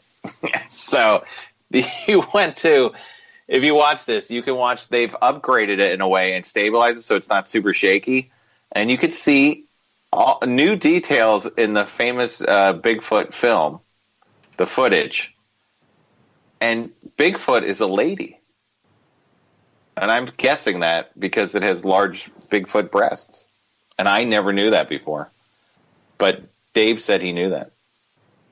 Dave said he was aware of the breast to begin with. I wasn't. I hope other people listening are like me and were ignorant of that. I didn't see that detail in that footage. Well, that's because I was looking. You weren't. That's true. I wasn't generally looking for that detail. No, you know what? I never noticed the breasts on that Sasquatch of the Patterson-Gimlin film until one day I looked at a close-up photo of it. There happened to be a pic. I was walking through a bookstore locally here, and there was a picture of it right on the front cover. And when I looked at it, I'm like, you got to be kidding me. Right? There they are. Yeah, it's got some. Yeah, that's true. There's the twins right there. Yeah. The Bigfoot as a beast, as a species, does not believe in clothing, apparently. No. Just how Merle likes his women, too. Yeah, so. Daffy Duck in it here. Porky Piggy in it, but without even the shirt. No bow tie. They're just... This Bigfoot's just out there in the wind. I like the turn, though. Have you had a Bigfoot experience? I haven't personally, but... I did when I started Paranormal, and I was started talking about Bigfoot. Whenever you start talking about paranormal, it allows people to start sharing their own experiences. And I had an awesome reader send me a Bigfoot firsthand encounter. And unfortunately, nobody gets pictures or anything during this. I was like, why didn't you get a picture during this? They don't think of it. Now they would. Everybody's got a phone, so we should have Bigfoot footage any day now, right? Like super clear with these cameras. If somebody's got like a Samsung or something. But they got so he lived in Texas. This is a Texas Bigfoot story. They were in the woods where their house that they lived in was bordered by the woods, and this guy saw a whole family of Bigfoots. I think that's the plural form. It's not big feet, right? Bigfoots. A whole family of them. And they would come out and they left food for him. And then they came they saw kids. And I was like, there is no reason to send. It didn't sound like a fake story. It sounded like you'd describe there's deer in the yard. That's how he wrote it. And I was like, holy crap. And that is not the only cryptozoological story I got sent. And I thought that was amazing. I mean, I'd like to see a whole family, but it would kind of creep me out, though, I think. They're that close to your house. And then they never saw him again. I think the parents were like, no, a little too friendly. But they said they saw like a whole family of them. I don't know what to do about that. I don't know. It was fascinating, though. Merle, how did you feel when we were tracked last year at Flight 21? Because that was your first experience. Second, technically. Yes. First, with hearing the mumbly sounds, it's kind of unsettling because as a hunter, like I've been hunting for years, you're very familiar with what's around you. Even if there's animals around you, a lot of the time you're aware. Or you can spook them away. But with this situation, we had no control like that. It was kind of like we were the deer and Sasquatch was the hunter, so to speak. Whereas if he wanted to, he or she could have probably come at us or snuck up on us or done whatever they wanted to do. And I kind of don't like that sensation. And we had Mark with us, another guy on Dave's team up there, and he was armed. And he couldn't even get a read on even where Bigfoot was. Dave and I kept hearing the mumbling back and forth, and I had full audio recorder rolling. I had like a $400 audio recorder going on the best quality possible, 360 surround. Like, it's going to pick up sound all around. And the gain was all the way up because we were outside, because we want to capture like a squirrel farting if necessary. But we got nothing on the recorder. I swore we would have at least heard something. We had nothing. And that was pretty unsettling for me to encounter that because, like I said, the lack of control in being able to control that situation. That's crazy. Yeah, it was crazy. And where we were, there's only one road in, one road out. Anybody who would have traveled into that area would have had to have walked by us. We would have heard them. And you got to realize, I live in a very small community, only about 1,800 people, and the majority of those people have no clue where this crash site is. No clue. And it is remote in the forest. And to get there, it's about 45 minutes, an hour drive to get there, and then back. It's a long time. And most people won't go down the path to get there because, number one, you need a 4x4, which isn't an issue here.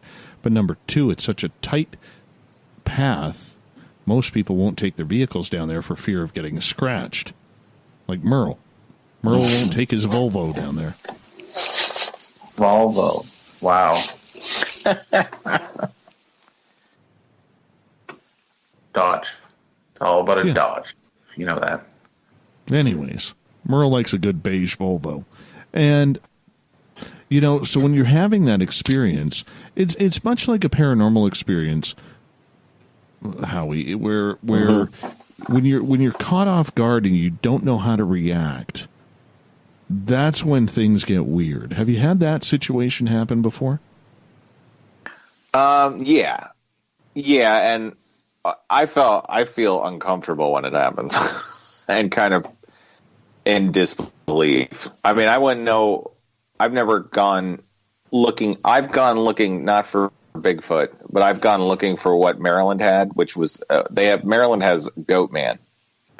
So I went looking for the Goat Man before, in the area where he's supposed to hang out near Goat Man Bridge, they call it. They say you can spot the Goat Man down there. And I also got a separate reader, who was the son of my wife's former coworker. So this is like secondhand knowledge, you know? And he swears that when he was riding a bicycle near a development like condos, that in the woods next to it, he saw the Goat Man. The Goat Man is supposed to be like half man, half goat, and he said it had the face of a goat, but it was on two legs and big, and it just stared at him and stopped, and then it walked right into the woods. And these stories are so realistic, and you're just like, that's just what you would see if you saw any animal. It would stop, maybe recognize you, and then go. That's what a deer does. I have never seen a deer on two legs, but I've never been that unfortunate to, I guess, be attacked by a deer or by a deer man. But the goat man is a similar thing where people say they see him. And I don't know why he's from Maryland, but I put him in the Paranormal book because I had to, because it was just so interesting to me that there'd be a goat man walking around, maybe multiple. But I love that these stories. I don't think anybody has a footage of a goat man. I haven't seen it yet, but I do love going on YouTube, so maybe I will. But the thing, like having that that you guys were out there, were you guys looking specifically for Bigfoot? No, we were there when this happened. There was something else. Mike wanted to do a paranormal investigation on the crash site because to this day it's Canada's largest unsolved mass murder. Wow. 52 people died when the plane blew up in the sky. That's awful. And so Mike, it had never been had a paranormal investigation. So Mike did the first one. And in that area, you don't go in without armed guards.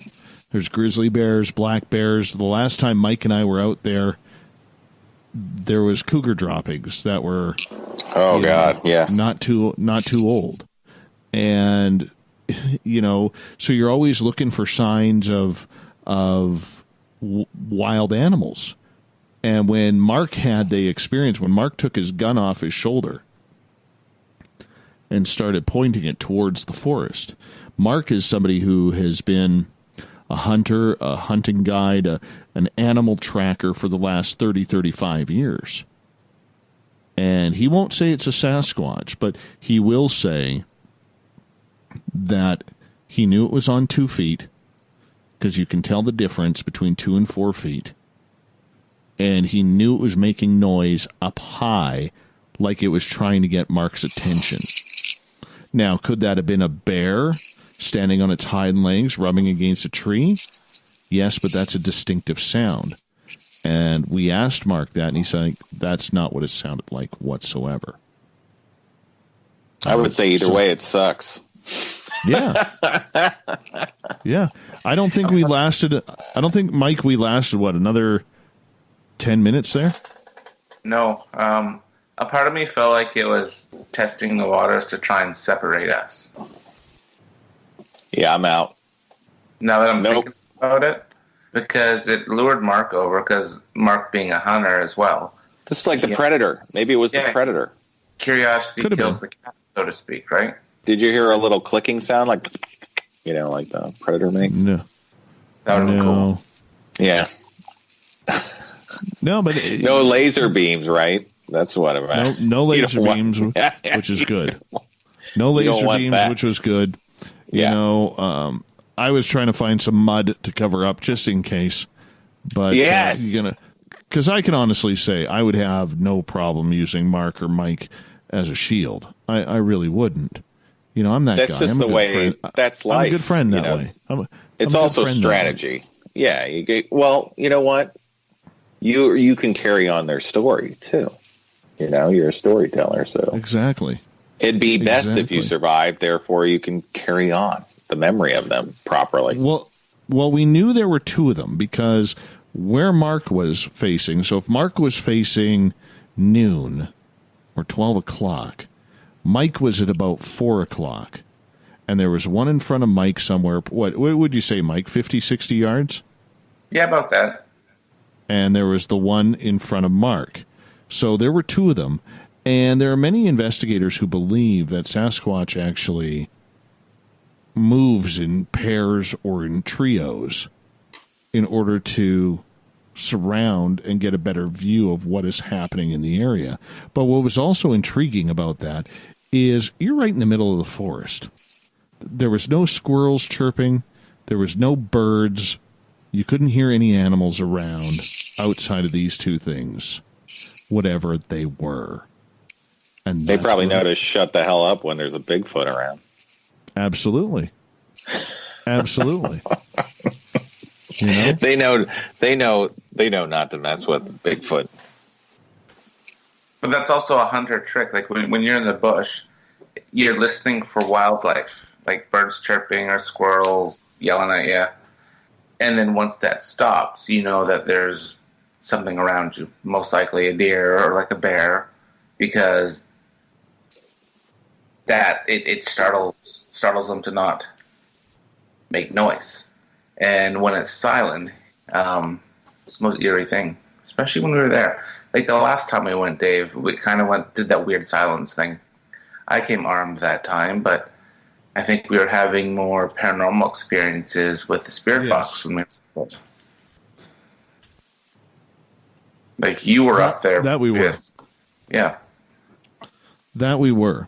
And it didn't feel as scary the last time we were there as when we were there the first time. No, that was pretty bad. Pretty intense.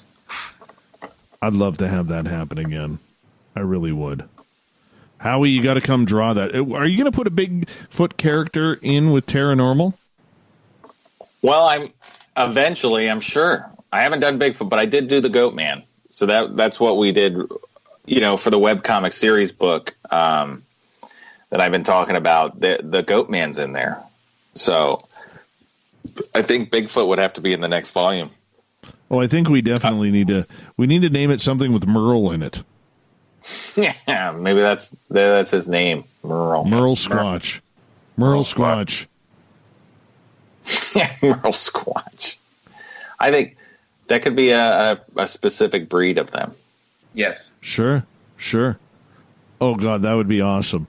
You realize Mike would never, ever let anybody live that down. That would be the epitome for him. Yeah, that'd be good. Strong. Very strong. Very strong. We only got about a minute here before we go to break here. Ghost of the Great White North is on the air. We got Mike and Howie for another half an hour on the show. In regards to Sasquatch, do you get a lot of sightings or hear of a lot in the New Jersey area? I haven't here. I got ghost stories and places like that, but I haven't gotten any. I haven't had anybody say they've seen like cryptozoological things. Unfortunately, not yet. Maybe it'll get no Jersey Devil. I haven't seen a Jersey Devil. If he hangs around the Pine Barrens, I'm not going there because I watched The Sopranos and that didn't look like a fun time that you could just get lost in the Pine Barrens.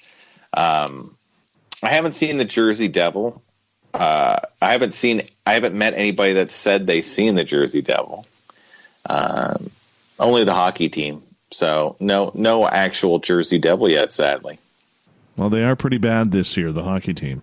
So, maybe there aren't that many seeing them then this year. You never know. You never know. Gentlemen, I'm going to get you to hold on because we are going to go to break here at the top of the hour. Merle and Ghost of the Great White North continues right after this with our special guest Howie and Paranormal. Make sure you check that out. Paranormal.com is the website. We'll be back.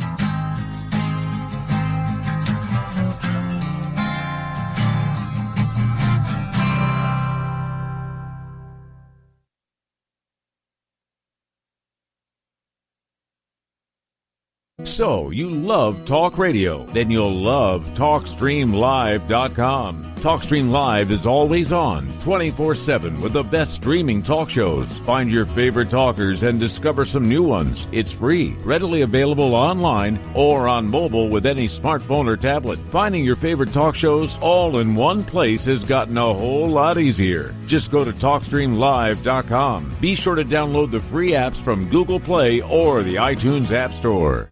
Hey, space travelers, this is John Resig, founder of the Chide and Chive Charities. If you know anything about our website, you'd know we like to do things a little differently.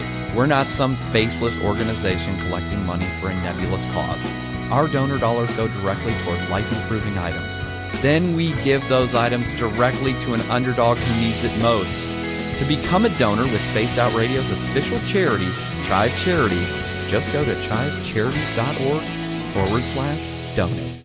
A timepiece is a reflection of who you are, and what better way to show off the real you than with an Escape watch? Escape is a lifestyle brand accessorizing your days and nights. Choose to escape and create the life of discovery that you deserve. Dream, play, unite with your own personalized Escape watch. Head to escapewatches.com. There is no time like the present to enjoy your escape. Use promo code SMF2017 for your 20% discount today. Heading to Vancouver and looking for a night on the town? The Moose Vancouver is the bar that never stops rocking until 2 a.m. every night. The Moose has great food with everything on the menu from $6.95 to $8.95. Fantastic, vibrant staff and rock and roll that will bring you back to when the music was real, the hair was long, and the guitars were rocking. Get your party on at the Moose Vancouver, the official party bar of Spaced Out Radio. We're adding to the entertainment online for Spaced Out Radio.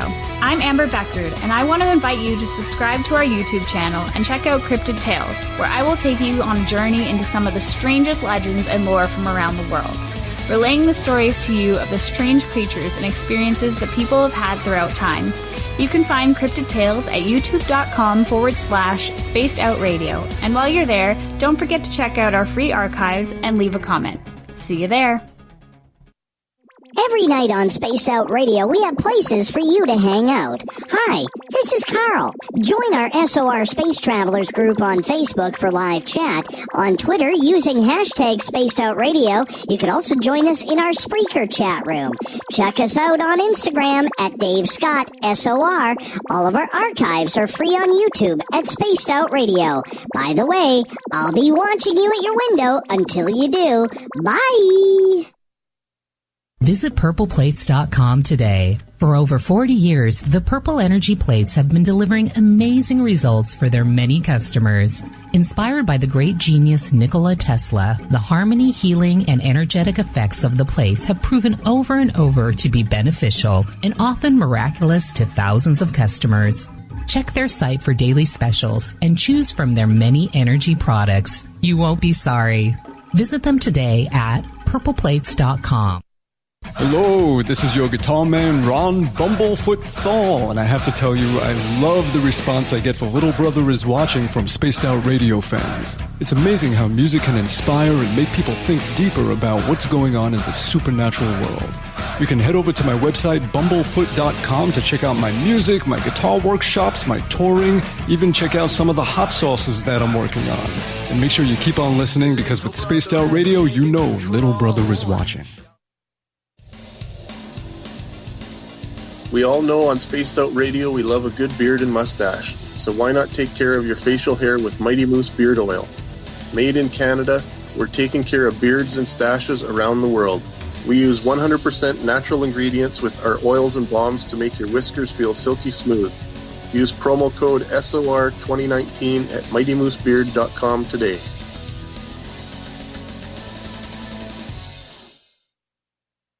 Move over, brother, and let me own Saturday night.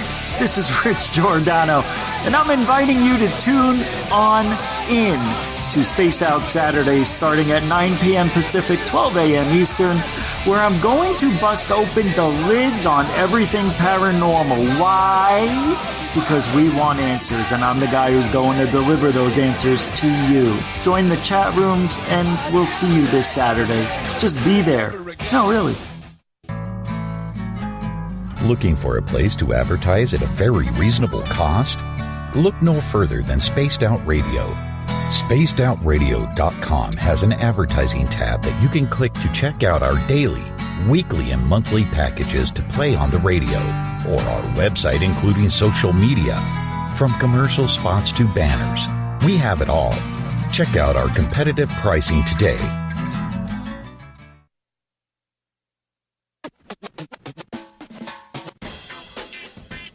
The SOR Vault is open for business, and do we have some cool swag for you to pick up?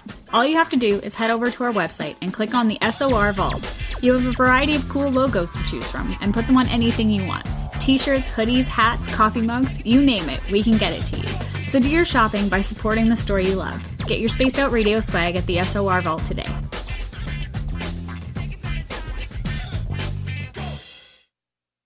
At spacedoutradio.com, we have a little bit of everything for you to stay up late.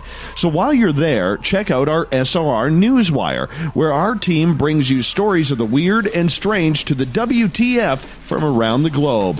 News on Bigfoot, UFOs, paranormal, Darwinian-type crime tales. It's the stories that the mainstream media usually won't touch. Well, we got them all on the SOR Newswire, only at spacedoutradio.com. A little bit of science, a little bit of skepticism. Add a dash of snark and you have the makings of Spaced Out Sundays with me, Everett Thiemer. Together we will look into the reality of the paranormal with an open eye and rational thought. Oh, did I mention there'll be plenty of woo as well? Your time spent with Spaced Out Sundays will make the night even better. The chat rooms are open, 9:06 p.m. Pacific, 12:06 a.m. Eastern, right here at spacedoutradio.com. For the price of 1 cup of coffee a month, you can become an SOR Space Traveler. The Space Travelers Club is a place where you can interact with other listeners, either live during the show or on our great forum. We want your stories, pictures, comments, and ideas. You'll get live video streams, exclusive content, and be a part of our newsletter. Stay in touch with everything SOR. The Space Travelers Club is just $5 a month at spacedoutradio.com.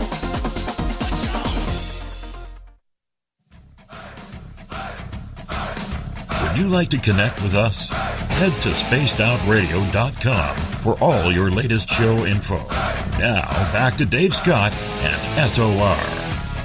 Final hour of Spaced Out Radio is underway tonight. I am your host, Dave Scott. Thank you so much for joining us.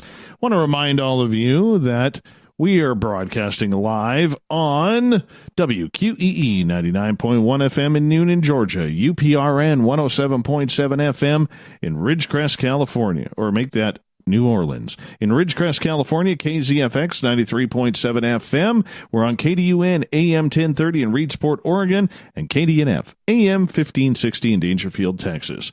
On the digital side, hi to everyone listening in on Kingdom of Nye Radio and Revolution Radio. Great to have you with us. Remember, all of our archives are free at youtube.com/Spaced Out Radio. Do me the favor, hit that subscribe button. The Desert Clam has set the password for tonight in the SOR Space Travelers Club. Gamomania. Gamomania is your password. Use it wisely, Space Travelers, as the Clam sets the password each and every night right here on Spaced Out Radio. Our website is spacedoutradio.com, where we have a plethora of features for you. You can rock out to Bumblefoot, do a little shopping at the SOR Vault. Our Black Friday sales are on. You can also, my friends, get a new book at We Read the Night. Join the Space Travelers Club for $5 a month and catch up on all the news on Captain Shirk's SOR Newswire. For the final time tonight, we introduce Merle with Ghost of the Great White North. He comes in the third Wednesday of every month to talk everything paranormal. Tonight we're talking Paranormal, a great, great comic book all about the paranormal. Yeah, it's really good. Howie Noeldechen is your artist, your creator of this. Paranormal.com. HCNoel.com will get you there as well. Gentlemen, thank you so much for being with us. Well, thank you so much for having me. My gosh. Oh, it's a lot of fun tonight. A lot of fun tonight. We're going to get back into the comic book, Paranormal, here. How many books do you have out with Tara? Well, we've got, let me think what we have. We have one, two. We have 2 in the graphic novel series, which is volume 2, which is an alternate timeline to the book we're discussing tonight, which is the complete webcomic series, which would be a 3rd book. And then we also have a paranormal novel, a young adult novel, which is a prequel story, which is tells the story of Tara's first boyfriend, who she believes to be a clone of an alien clone. So that's a really cool story. That one's on Amazon, which you can get. That's just called Paranormal, and it's got an alien heart on the cover, a green alien heart. So that's a you should be able to notice which one that is, and that's a good starting point. And they all tie in. They all tie in together. That book directly ties into the webcomic timeline and storyline. So we're trying to. I keep a shelf of all my books to keep track, so I just keep adding to it over the years, and that way I keep track that I am doing something and I am making a dent. No, that's excellent. That's excellent. As you go through this adventure with Tara, where do you want this to lead? Where do you want it to go? I'd like to hopefully, continue to grow the fan base that she's cultivated over the years. I'd like to continue to consistently put books out every year or every other year. I have a Tara project going, and I'm working on the third chapter of the graphic novel series, which is the other timeline. So I hope to continuously, add to the Paranormal saga, and then, if I would get the chance to get on other medium, like a game or, board game or like a TV show or a movie, I would love that. That would be my dream, to just keep continuing. And one day I'd love like collectibles or something like that, so kids could play with them, and that'd be awesome. Merle. Kind of a silly question I've been thinking about. What's the turnaround in when you write one of your novels or comics? How long does it take you to go from your head to the paper to publishing it? So it depends on like the project. It depends on what the project is and what other work I've got going on in life. But if it's something, a story like will start to play in my head. So like a movie, and then I'll play with it and think about those ideas. And then once I start, I'll sketch out the idea so I don't forget it sometimes, and I'll jot down notes and stuff and do like rough sketches in a sketchbook. And then because I'm the writer and the artist and doing everything, I don't have to necessarily plan out a full script and write it, even though I have done that before, and then draw from that exactly. See, that to me gets a little boring for me because I'm every part of it. So usually writers will write and they're done, and they'll hand it off to the artist, and then they'll have to create everything. So I don't want to be like a slave to my own system. So often I'll jot down plot details and have that, and I'll write down specific dialogue, maybe write the dialogue out so I have it, and then also keep postcards where these events are happening, and not so that when I'm drawing, I'm also having fun and creating. Because I get stilted when things are so like, panel 1, he does this, panel 2, then I want to see that. That's not fun for me, and that's not very creative. So I can see that all in my head, how the page is going to look. And then when I'm getting going, when I go put it down on the paper, it might change a little bit, and I might find something else is working on, and I'll do that. And that way it keeps it creative through the whole time, because the fun, it can become work quickly, instead of just this awesome creative project, it can become like work. So I don't want to, I want to always keep that spirit of the fun creativeness, because I think that's where the best things happen, when you're having fun doing it.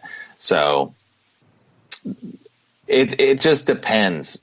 These books I like to do a Kickstarter and now an Indiegogo every other year. I don't like to drown people with crowdfunding projects, So I like to maybe take 2 years between projects, between book projects. And so that's about it.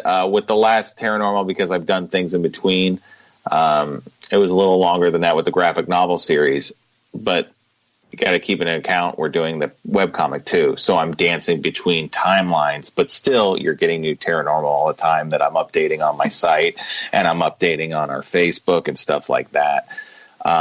So about 2 years for big books. This webcomic series is the culmination of 10 years of working.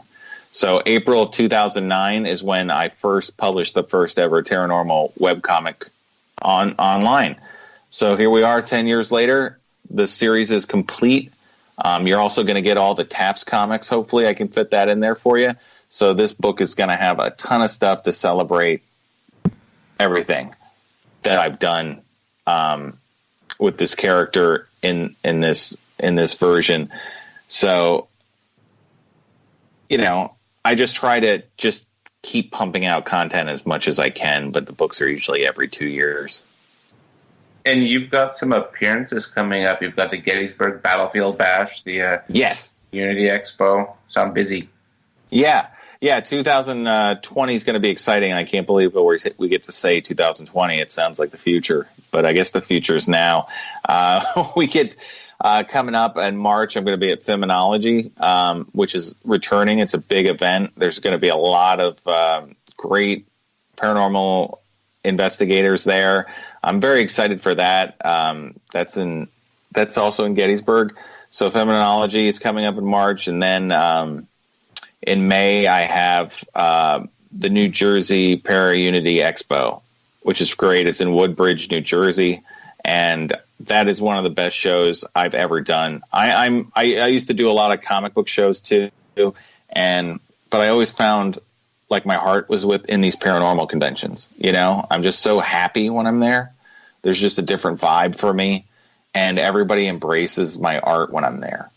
Like, no matter what, you just get nice feedback, and there's a lot of just like love, and that makes shows go so much better when you can feel like positivity in the air. And I get that at paranormal shows, so I'm looking to do many, many more. And the other great shows, I'm going to do those too. And also, I believe it's in July, is the Gettysburg Battlefield Bash, which was awesome last year. And I'm lucky to be a guest at these shows again this coming year. I'm very excited. Plus, we'll have new paranormal stuff. And you said earlier you like to give some of your artwork away to celebrities and people like that. Who are some of the people you've given your artwork away to, the notable ones? Oh, yeah. Whenever I meet somebody that I admire that's inspired me, I like to do a drawing for them and give it to them if I can. I did a lot of Walking Dead art in the day, and luckily the fans of that show really embraced it and really loved my style with those characters. So I did a lot of the early Walker Stalker cons, and pretty much every big name on that show, my art, other fans would help me get it to the celebrities there if I couldn't meet them. So Andrew Lincoln, Norman Reedus, loved the art I did of him. It was really cool to give him a bunch of stuff. He said it was rad, which I'll always hold on to.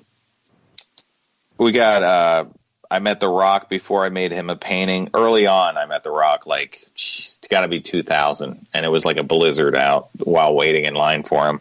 And I remember that. He was ridiculously charismatic, as you can imagine. Super, super awesome. And when I gave him this little painting I made for him that I stayed up all night working on, he acted like I was giving him like the Sistine Chapel.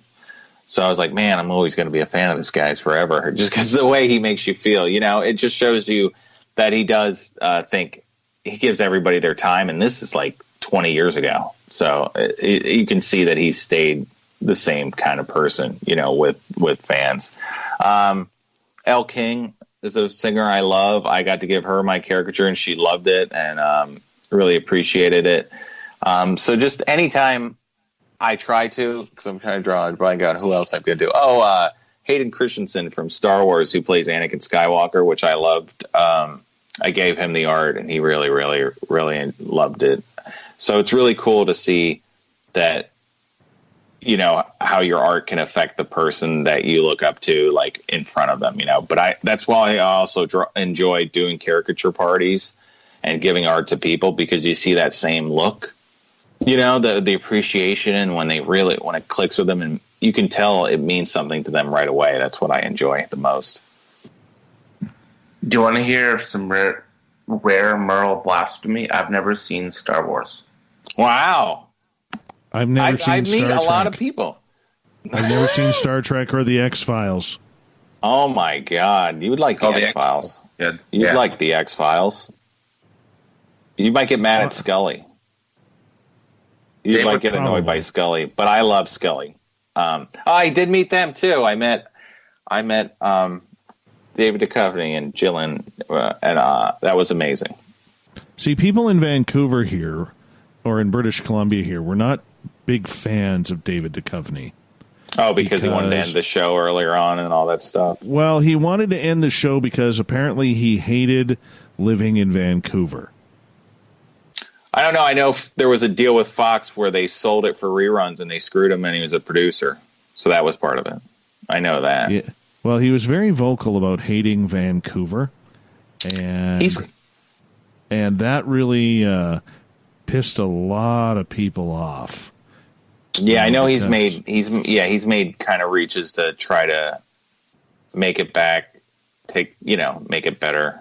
I think there was just a lot of stuff going on there, but I don't know. I know he was like trying to get it to move to LA because he wanted to be in LA for movies and stuff. Probably, I'm sure that's all wrapped up. He definitely changed a lot, and he went back on the show. After that, he's more boring than Kevin Costner. And Kevin Costner is boring. Dear Lord. Maybe don't watch the show. Maybe don't. I don't know. Maybe give it a try, though. Say you'd know from the pilot if you'd like something. Well, I may start one day. I really may start one day. I haven't figured that out yet. I mean, now you get to binge it. You don't have to wait a week. And then wait 5 months for it to come back. True. That is true. And when I rewatched them, I got a new appreciation for after he left. I hated it after he left. And then I got a new appreciation watching it, with what's Robert Pattinson. Right? Is that his name? I think so. Terminator 2? Who's there? Arpats? I think that's his name. But he took over in the Mulder role as a different Agent Doggett, and I really appreciated them more getting to see after that, because I was all mad that Mulder left. So it gets, there's some really cool episodes that I think don't get a good appreciation because of that. But when you binge, when you get to go back and you're separated, you forget about all that. You're just watching it. I don't know how you haven't seen Star Trek. Oh, it just drove me nuts. Drove me nuts. You knew the trivia, though. You knew that Kirk didn't have the goatee. No, I knew that. It's about the extent of my knowledge of Star Trek. Star Wars is not, I would say you got to start with what is called Episode 4. And if you like that, you'll be set. But that first movie's really great. And I think anybody should just watch at least that first movie, I just think it did so much. I love Star Wars. The particularly 1 through 6, and I liked Rogue One a lot too. And I like the new show Mandalorian. Oh my God, I love Mandalorian. I haven't seen that either. It's good. I suggest watching that. Maybe just watch The Mandalorian. I'd be interested in what people think about Mandalorian. Well, we only got about 4.5 minutes before we got to say goodnight to you. In regards to your Indiegogo campaign, where can people find that? That is at, you go to Indiegogo.com and just search Paranormal, and it should show up. She should show up right there. You'll see her pink purplish logo, and it's under Paranormal, the complete webcomic series, and it shows the funding we got from Kickstarter. So this is just a pre-order platform, and everything will help us go into it. We're working on putting on the final touches of the book right now, getting it ready for formatting to send off to the printer. So we've got some of the rewards we have available include the digital copy.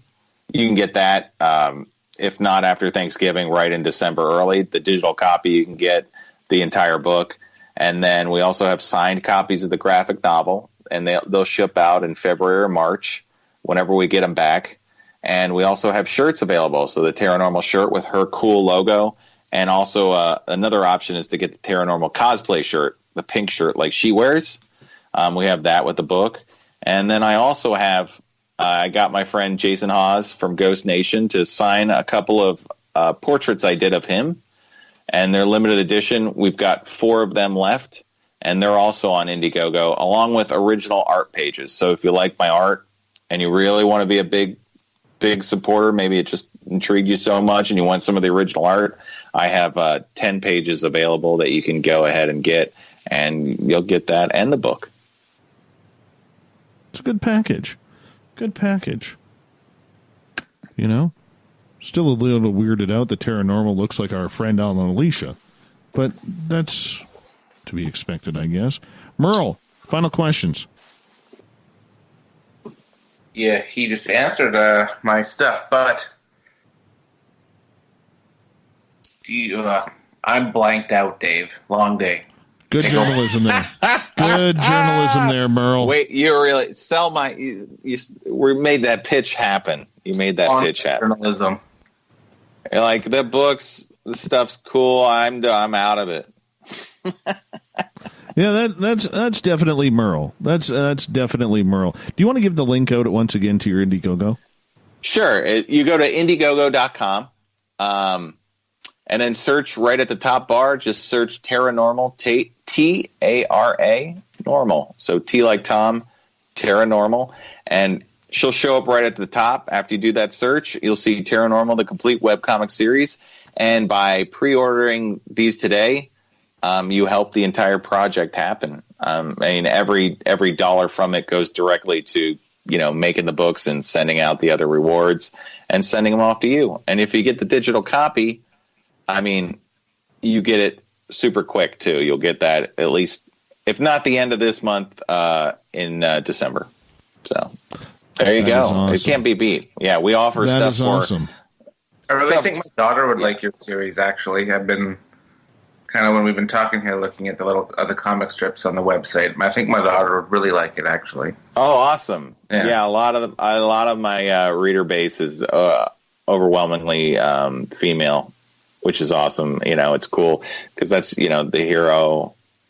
That's what I wanted Tara to appeal to. I wanted to give a new hero that, every kid could enjoy. And that I always get a lot of feedback that, somebody's daughter really likes it, and that's awesome. See pictures, of them reading. That's like a dream come true. That's what you want. And I could download it on her iPad. Like if people wanted to, you download it on the iPad type thing. Oh yeah. Yeah. The digital copy, it's PDF. So yeah, you can read it on any mobile device. You can read it on your phone, wherever. Yeah. Cool. Perfect. Gentlemen, I want to say thank you so much for coming on Spaced Out Radio tonight. Howie, good luck with Paranormal. Keep us in touch with what's going on. This is such a great, fun story that we had with you tonight. I really appreciate it. Oh, thank you. Thank you for having me on, man. I had a great time, and it flew by, too, and I really appreciate it. You guys are awesome. Thank you, Dave and Merle. And I'm terrified of Bigfoot now even more, thanks to your stories. Oh, no worries. No worries. Anytime you can get Merle, it's a good thing. Merle, we'll talk to you on December 18th. Coming up next on Spaced Out Radio, we have the SOR Newswire and the Thought of the Dave coming up. Stay tuned.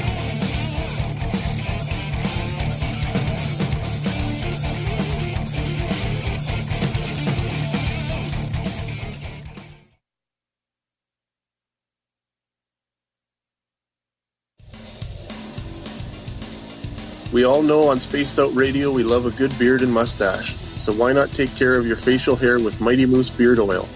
Made in Canada, we're taking care of beards and stashes around the world. We use 100% natural ingredients with our oils and balms to make your whiskers feel silky smooth. Use promo code SOR2019 at MightyMooseBeard.com today.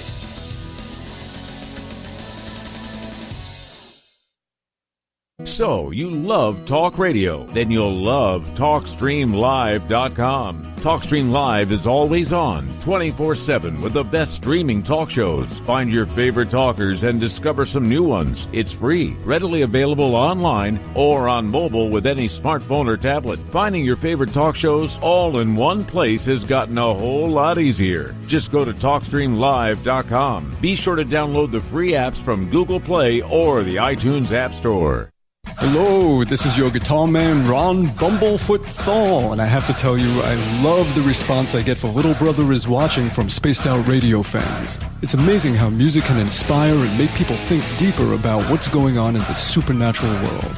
You can head over to my website, bumblefoot.com, to check out my music, my guitar workshops, my touring, even check out some of the hot sauces that I'm working on. And make sure you keep on listening, because with Spaced Out Radio, you know Little Brother is watching. We're adding to the entertainment online for Spaced Out Radio. I'm Amber Beckrud, and I want to invite you to subscribe to our YouTube channel and check out Cryptid Tales, where I will take you on a journey into some of the strangest legends and lore from around the world, relaying the stories to you of the strange creatures and experiences that people have had throughout time. You can find Cryptid Tales at youtube.com/Spaced Out Radio. And while you're there, don't forget to check out our free archives and leave a comment. See you there. Looking for a place to advertise at a very reasonable cost? Look no further than Spaced Out Radio. SpacedOutRadio.com has an advertising tab that you can click to check out our daily, weekly, and monthly packages to play on the radio, or our website including social media. From commercial spots to banners, we have it all. Check out our competitive pricing today. At spacedoutradio.com, we have a little bit of everything for you to stay up late. So while you're there, check out our SOR Newswire, where our team brings you stories of the weird and strange to the WTF from around the globe. News on Bigfoot, UFOs, paranormal, Darwinian-type crime tales. It's the stories that the mainstream media usually won't touch. Well, we got them all on the SOR Newswire, only at spacedoutradio.com. Heading to Vancouver and looking for a night on the town? The Moose Vancouver is the bar that never stops rocking until 2 a.m. every night. The Moose has great food with everything on the menu from $6.95 to $8.95. Fantastic, vibrant staff and rock and roll that will bring you back to when the music was real, the hair was long, and the guitars were rocking. Get your party on at the Moose Vancouver, the official party bar of Spaced Out Radio. A little bit of science, a little bit of skepticism. Add a dash of snark and you have the makings of Spaced Out Sundays with me, Everett Thiemer. Together we will look into the reality of the paranormal with an open eye and rational thought. Oh, did I mention there'll be plenty of woo as well? Your time spent with Spaced Out Sundays will make the night even better. The chat rooms are open, 9:06 p.m. Pacific, 12:06 a.m. Eastern, right here at spacedoutradio.com. Every night on Spaced Out Radio, we have places for you to hang out. Hi, this is Carl. Join our SOR Space Travelers group on Facebook for live chat. On Twitter, using hashtag Spaced Out Radio. You can also join us in our Spreaker chat room. Check us out on Instagram at Dave Scott SOR. All of our archives are free on YouTube at Spaced Out Radio. By the way, I'll be watching you at your window until you do. Bye! Move over, brother, and let me own Saturday night. This is Rich Giordano, and I'm inviting you to tune on in to Spaced Out Saturdays starting at 9 p.m. Pacific, 12 a.m. Eastern, where I'm going to bust open the lids on everything paranormal. Why? Because we want answers, and I'm the guy who's going to deliver those answers to you. Join the chat rooms, and we'll see you this Saturday. Just be there. No, really. You wanted new SOR gear, and now you can have it. The SOR Vault is fully stocked with t-shirts, hats, hoodies, mugs, and everything in between with great logos for you to choose from. So head on over to spacedoutradio.com, click on the SOR Vault, and go shopping.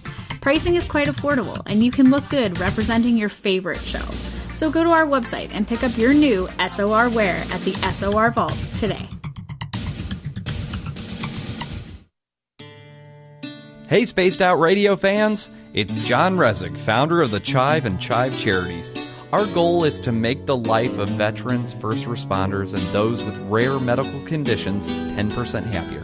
We do this by donating one grant item, ranging from dance to therapy programs to prosthetic limbs, to those who need it most. To contribute to Spaced Out Radio's official charity, head over to chivecharities.org and become a donor today.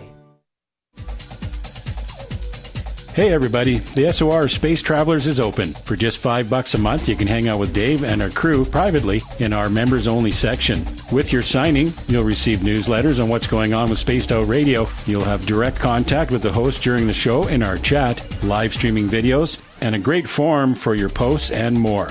Become a space traveler now at spacedoutradio.com.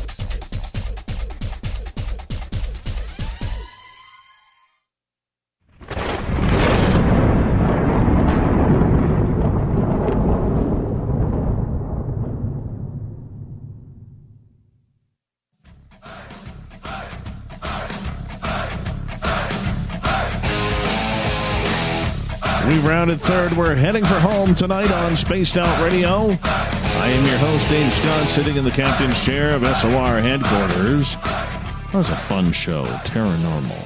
Paranormal.com. Make sure you check that out. Hey, speaking of checking things out, don't forget to hit that subscribe button when you're on youtube.com/Spaced Out Radio. That's where we store all of our archives. And our website is spacedoutradio.com, where we have a plethora of features for you. Rock out to Bumblefoot, do a little shopping at the SOR Vault. You can pick up a book at We Read the Night. Join the Space Travelers Club for $5 a month. And, of course, Captain Shirk's SOR Newswire is updated daily. Speaking of the news, let's get to it, shall we?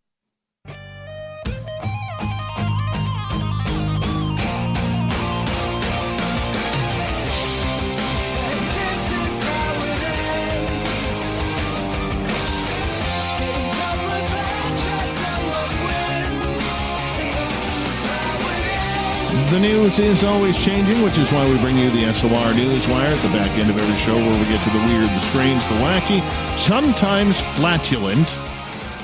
Yeah.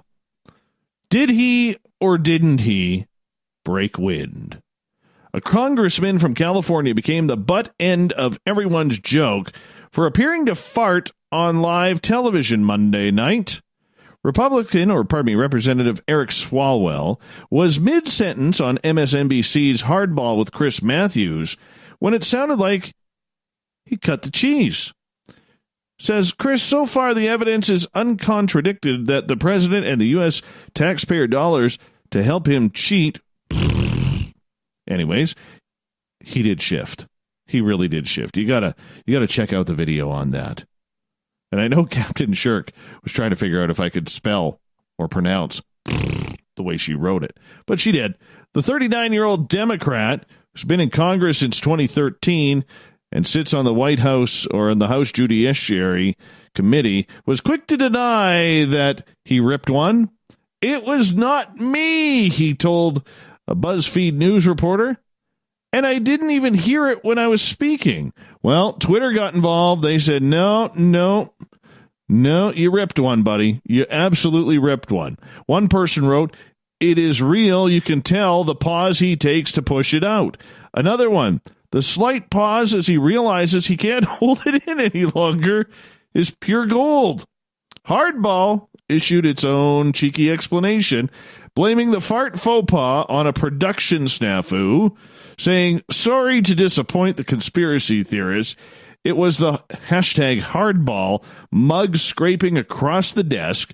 Get yours today, and let's get back to the news. But Tuesday morning, Fartgate was trending on social media. Swalwell rolled with the punches, retweeting Hardball's response and quipping, total exoneration, as well as, this too shall pass. Yeah. Apparently, he's still in denial that he ripped one on live TV. Well, she's impressive, but can she time travel? Conspiracy theorists are at it again because we love our tinfoil over a 120-year-old photo depicting a girl who bears an uncanny resemblance to Greta Thunberg. The photo, unearthed from the archives at the University of Washington, shows 3 children working at a gold mine in Canada, including a girl wearing Thunberg's signature braid and stoic expression. Historians believe it was taken around 1898. Thunberg, who's just 16 years old, of course, is the UN Climate Action Summit girl who said, "How dare you? You ruined my future." And she then hopped on a $6 million sailboat and came from Sweden to North America. Yeah, because she doesn't believe in airplanes. She spoke bluntly to U.S. policymakers at the summit for not having stricter emission standards. I'd like to see her try that in China. Yeah. "How dare you? You have stolen my dreams and my childhood with your empty words," she said at the time. Well, now she's got a historic doppelganger. Thunberg is currently looking to hitch another low-carbon ride right now across the Atlantic. I mean, can you just hold your thumb out and pick one up like that? I don't know. But hold on a second here. What if she's a time traveler? What if she is a time traveler? And she just goes, take me over to Sweden. Take me back home. Who knows? Maybe she is. We never know these days. Residents of a small village in northern England have been left mystified by the regular appearance of bundles of banknotes on its street. Left in plain sight around Blackhall Colliery, bundles of 20-pound notes, usually totaling around £2,000 or $2,581 American, have been found 12 times since 2014. The latest discovery was made on Monday, and police have praised residents who have been handing the money in. Detective Constable John Forster said that 4 bundles have been found so far this year, and their provenance remains unknown despite ongoing investigations. This could be the work of a good Samaritan, but we would like to thank residents who have shown incredible community spirit by handing the money in. The circumstances remain a mystery, so we would be welcome to any information that will help us get to the bottom of these random incidents. Police say the bundles have been found in different locations around Blackhall Colliery. The force said many people and organizations have been interviewed in the village in a bid to trace the origin of the bundles. Checks with the local bank and the post office have been carried out, as well as testing for fingerprints. The honesty of village residents has been matched by other people around the world who have sometimes handed in life-changing sums of money they found by choice. In December 2018, a New York subway rider found a Chanel purse containing $10,000 and handed it in.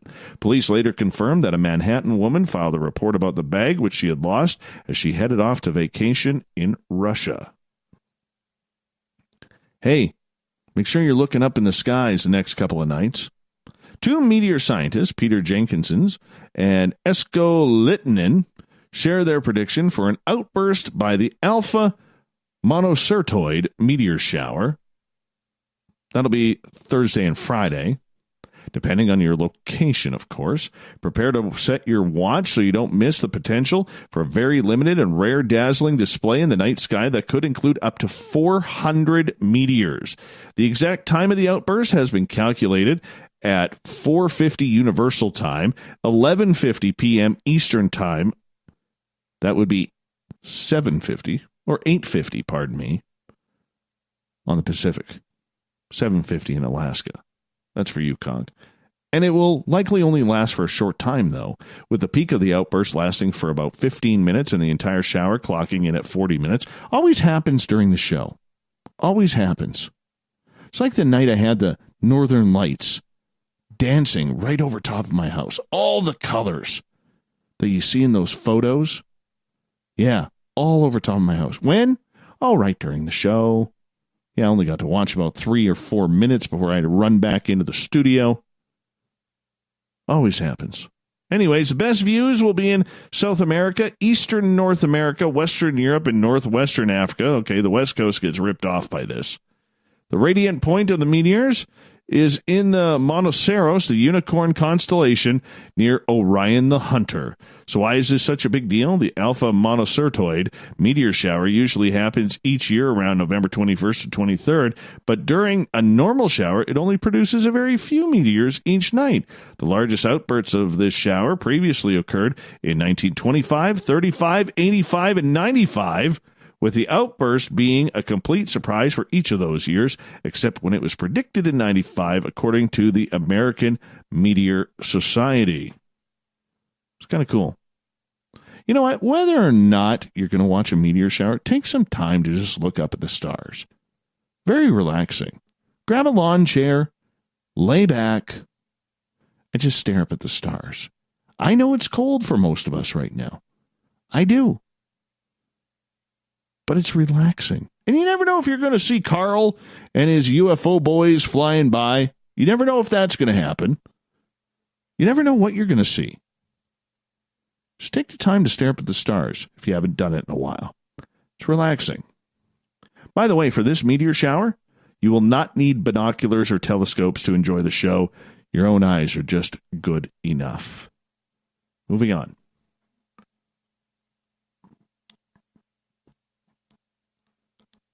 So there's this hotel room, or this hotel, called Asahi in Japan. Asahi Ryokan, the Fukuoka, Japan hotel owned by 27-year-old Tetsuya, was wondering how he could improve business with the new economy, because tourism was down. Well, took advice from a British YouTuber passing through, who live streamed much of his stay at the inn. Inoue had an idea. What if he could use the internet to bring in a new audience and a new revenue stream? Now, guests coming from everywhere to Asahi Ryokan have the option to pay just 100 yen, or about $1 per night, to stay in a hotel room, which is number 8. If they agree to have their entire stay live streamed. That said, there are restrictions around how the live streaming works. Inoue explains that the feed is video only, so guests will have their privacy in their conversations or phone calls. His YouTube channel is called $1 Hotel. Guests are permitted to turn the lights off, and the bathroom area is out of camera range. This is a very old ryokan, and I was looking into a new business model, says Inoue, who started running the hotel last year. Our hotel is on the cheaper side, so we need some added value, something special that everyone will talk about. So far, 4 guests have taken him up on the offer since Inoue began offering the deal last month. Young people nowadays don't care much about the privacy, he says. Some of them say it's okay to be watched, even for just one day. And while the $1 rooms are clearly a loss leader, Inoue is thinking beyond the cost of a single night stay. The YouTube channel has already passed 1,000 subscribers. Once it accumulates more than 4,000 view hours, he will be able to put ads on the channel and monetize it. On days when the room is vacant, Inoue will post a live stream of himself working in the ryokan's office. Signs in Japanese and English are posted in front of the camera to let viewers know when he is out of the room. So besides the opportunity to have thousands of strangers watch your REM cycle on the internet, what's the incentive to head over to Fukuoka? Plenty. Yeah, apparently it's a nice destination. Got some cool things hanging out. Yeah. Seaside city, known for incredible food, local freshly caught seafood, birthplace of the popular Ichiran chain, home of the yummy pork what the hell is this? Tonkotsu? Ramen? And the acclaimed Fukuoka Art Museum, which reopened in 2019 following 3 years of renovations. Go check it on out. All right, a couple more. Actually, just one more. A group of Michigan neighbors had one hell of a sight the other day. Yeah, they saw a couple of buck deers dropping the gloves, having a little fight. Good deer, wild, nobody hurt. Well, they got locked antler to antler. So these guys had to come up with a solution.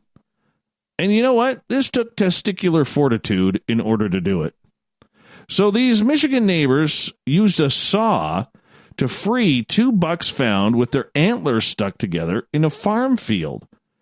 Mark Johnson called his friend Brad Lyons for help when he spotted the 2 deer stuck together by the antlers in an Alto farm field. The men were able to corral the deer into a nearby creek, and neighbor Randy Wilcox, good old Randy, he came through with a tree saw Yeah, they recorded a video of this, which shows one of the guys wading out into the creek and using a tree saw to remove an antler, freeing the 2 deer. Now, the bucks, they're a little upset, especially the one who lost an antler. He's like a unicorn now, but there's no way he's going to pick up the chicks now. It's rutting season. That's why they're fighting, trying to get some sexy does, trying to create some more little deerlets. I know they're not called deerlets. It just works for me. All right. And now the one guy's missing an antler. So now all the does are going to run around. Hey, 1 antler guy. We don't want you. We want a sexy 2-antlered buck here. Yeah, the bucks ran away from the scene in different directions. One was embarrassed because he is now a unicorn and no longer a deer. Let's get to it.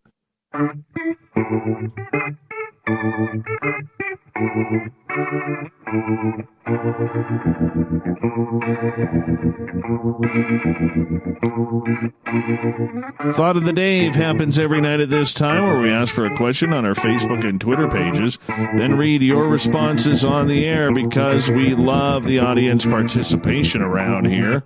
Oh, yes, we do. Today's Thought of the Dave is as follows.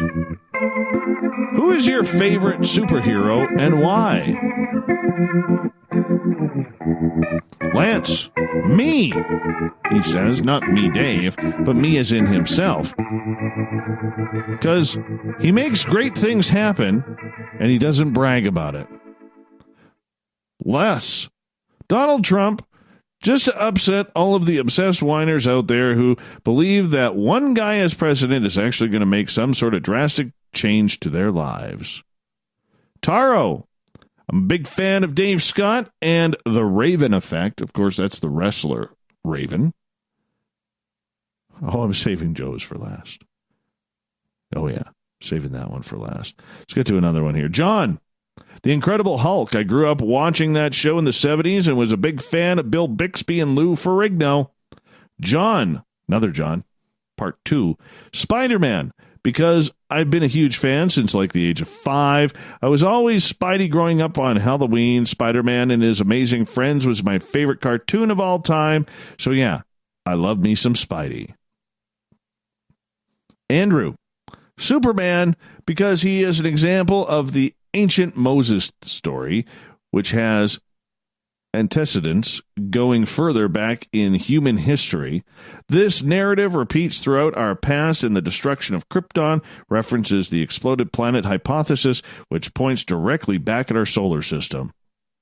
Kev, first superhero, my dad. Second, definitely Spider-Man, because some of his powers, definitely cool. And if you think about having improved sight and hearing, then it is reliable to someone who is intuitive, so I think that makes Spidey the coolest. Little Ronnie Moniak, the Ukrainian watermelon. When I was young, I saw Terry Fox on the road running in Ontario. He left a profound impression on me that has never left me. As for a theatrical hero, never paid much ado to superheroes, although I favor watching or reading of the good guys in general versus the arch-evil enemies. Rarely do I ever have a particular favorite thing, no matter what we discuss. I enjoy many. I mean, we're talking about a guy here who will sit out in a 30-degree below zero snowstorm with a watermelon on his head and shirtless. That's little Ronnie Moniak. That's the way they do it in Saskatchewan. Wave to us, my friend.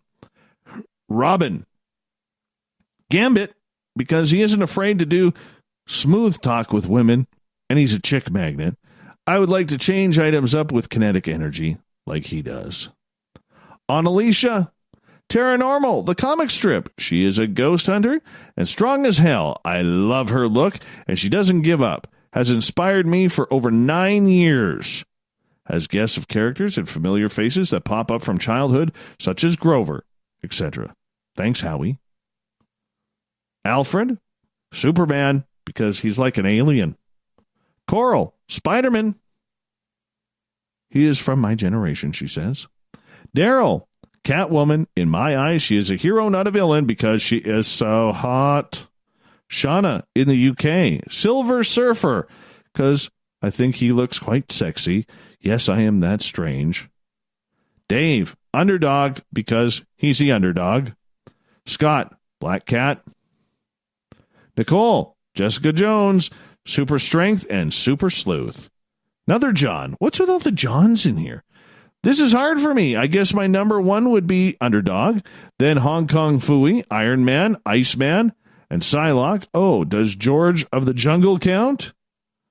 Nicholas, Lobo, the baddest dude to ever bounty hunt in the galaxy. His name roughly translates to he who devours your entrails and thoroughly enjoys it. He enjoys mindless violence, intoxication, and the color sepulture? Black? Why not just say black? He loathes square jaws, goody goodies, democracy, flags, basic rights, and most everything decent. He also has a soft spot for dolphins. Finally, the last one goes to Canadian Joe on Twitter at #SpacedOutRadio. His hero is R. Keith Andrews. Why? Just because. That is just awesome. Thank you for everybody participating in the Thought of the Day. We'll do it all again tomorrow. Make sure you check it on out. Thank you to Captain Shirk for some wild and wacky news. Love time travel. Greta's a time traveler. Let's just stick with that. Hashtag that out. Greta is a time traveler.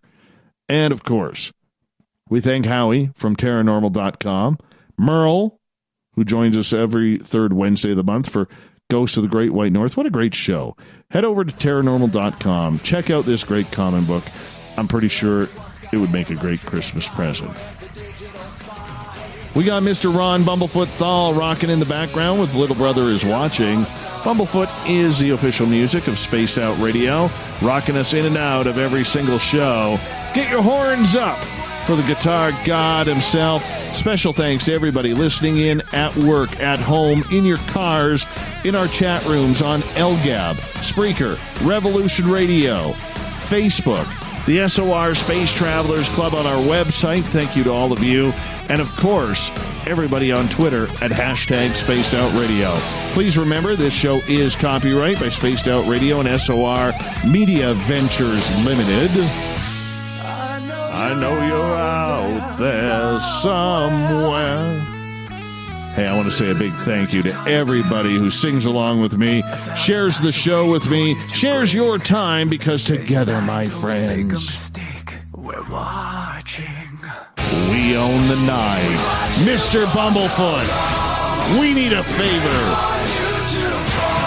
We need you to take us home. I know you're out there somewhere watching me.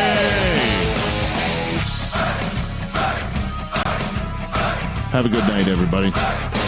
Thursday night, who do we got? Peter Robbins. We're talking the conspiracy around General Forrestal. We'll see you tomorrow. Good night.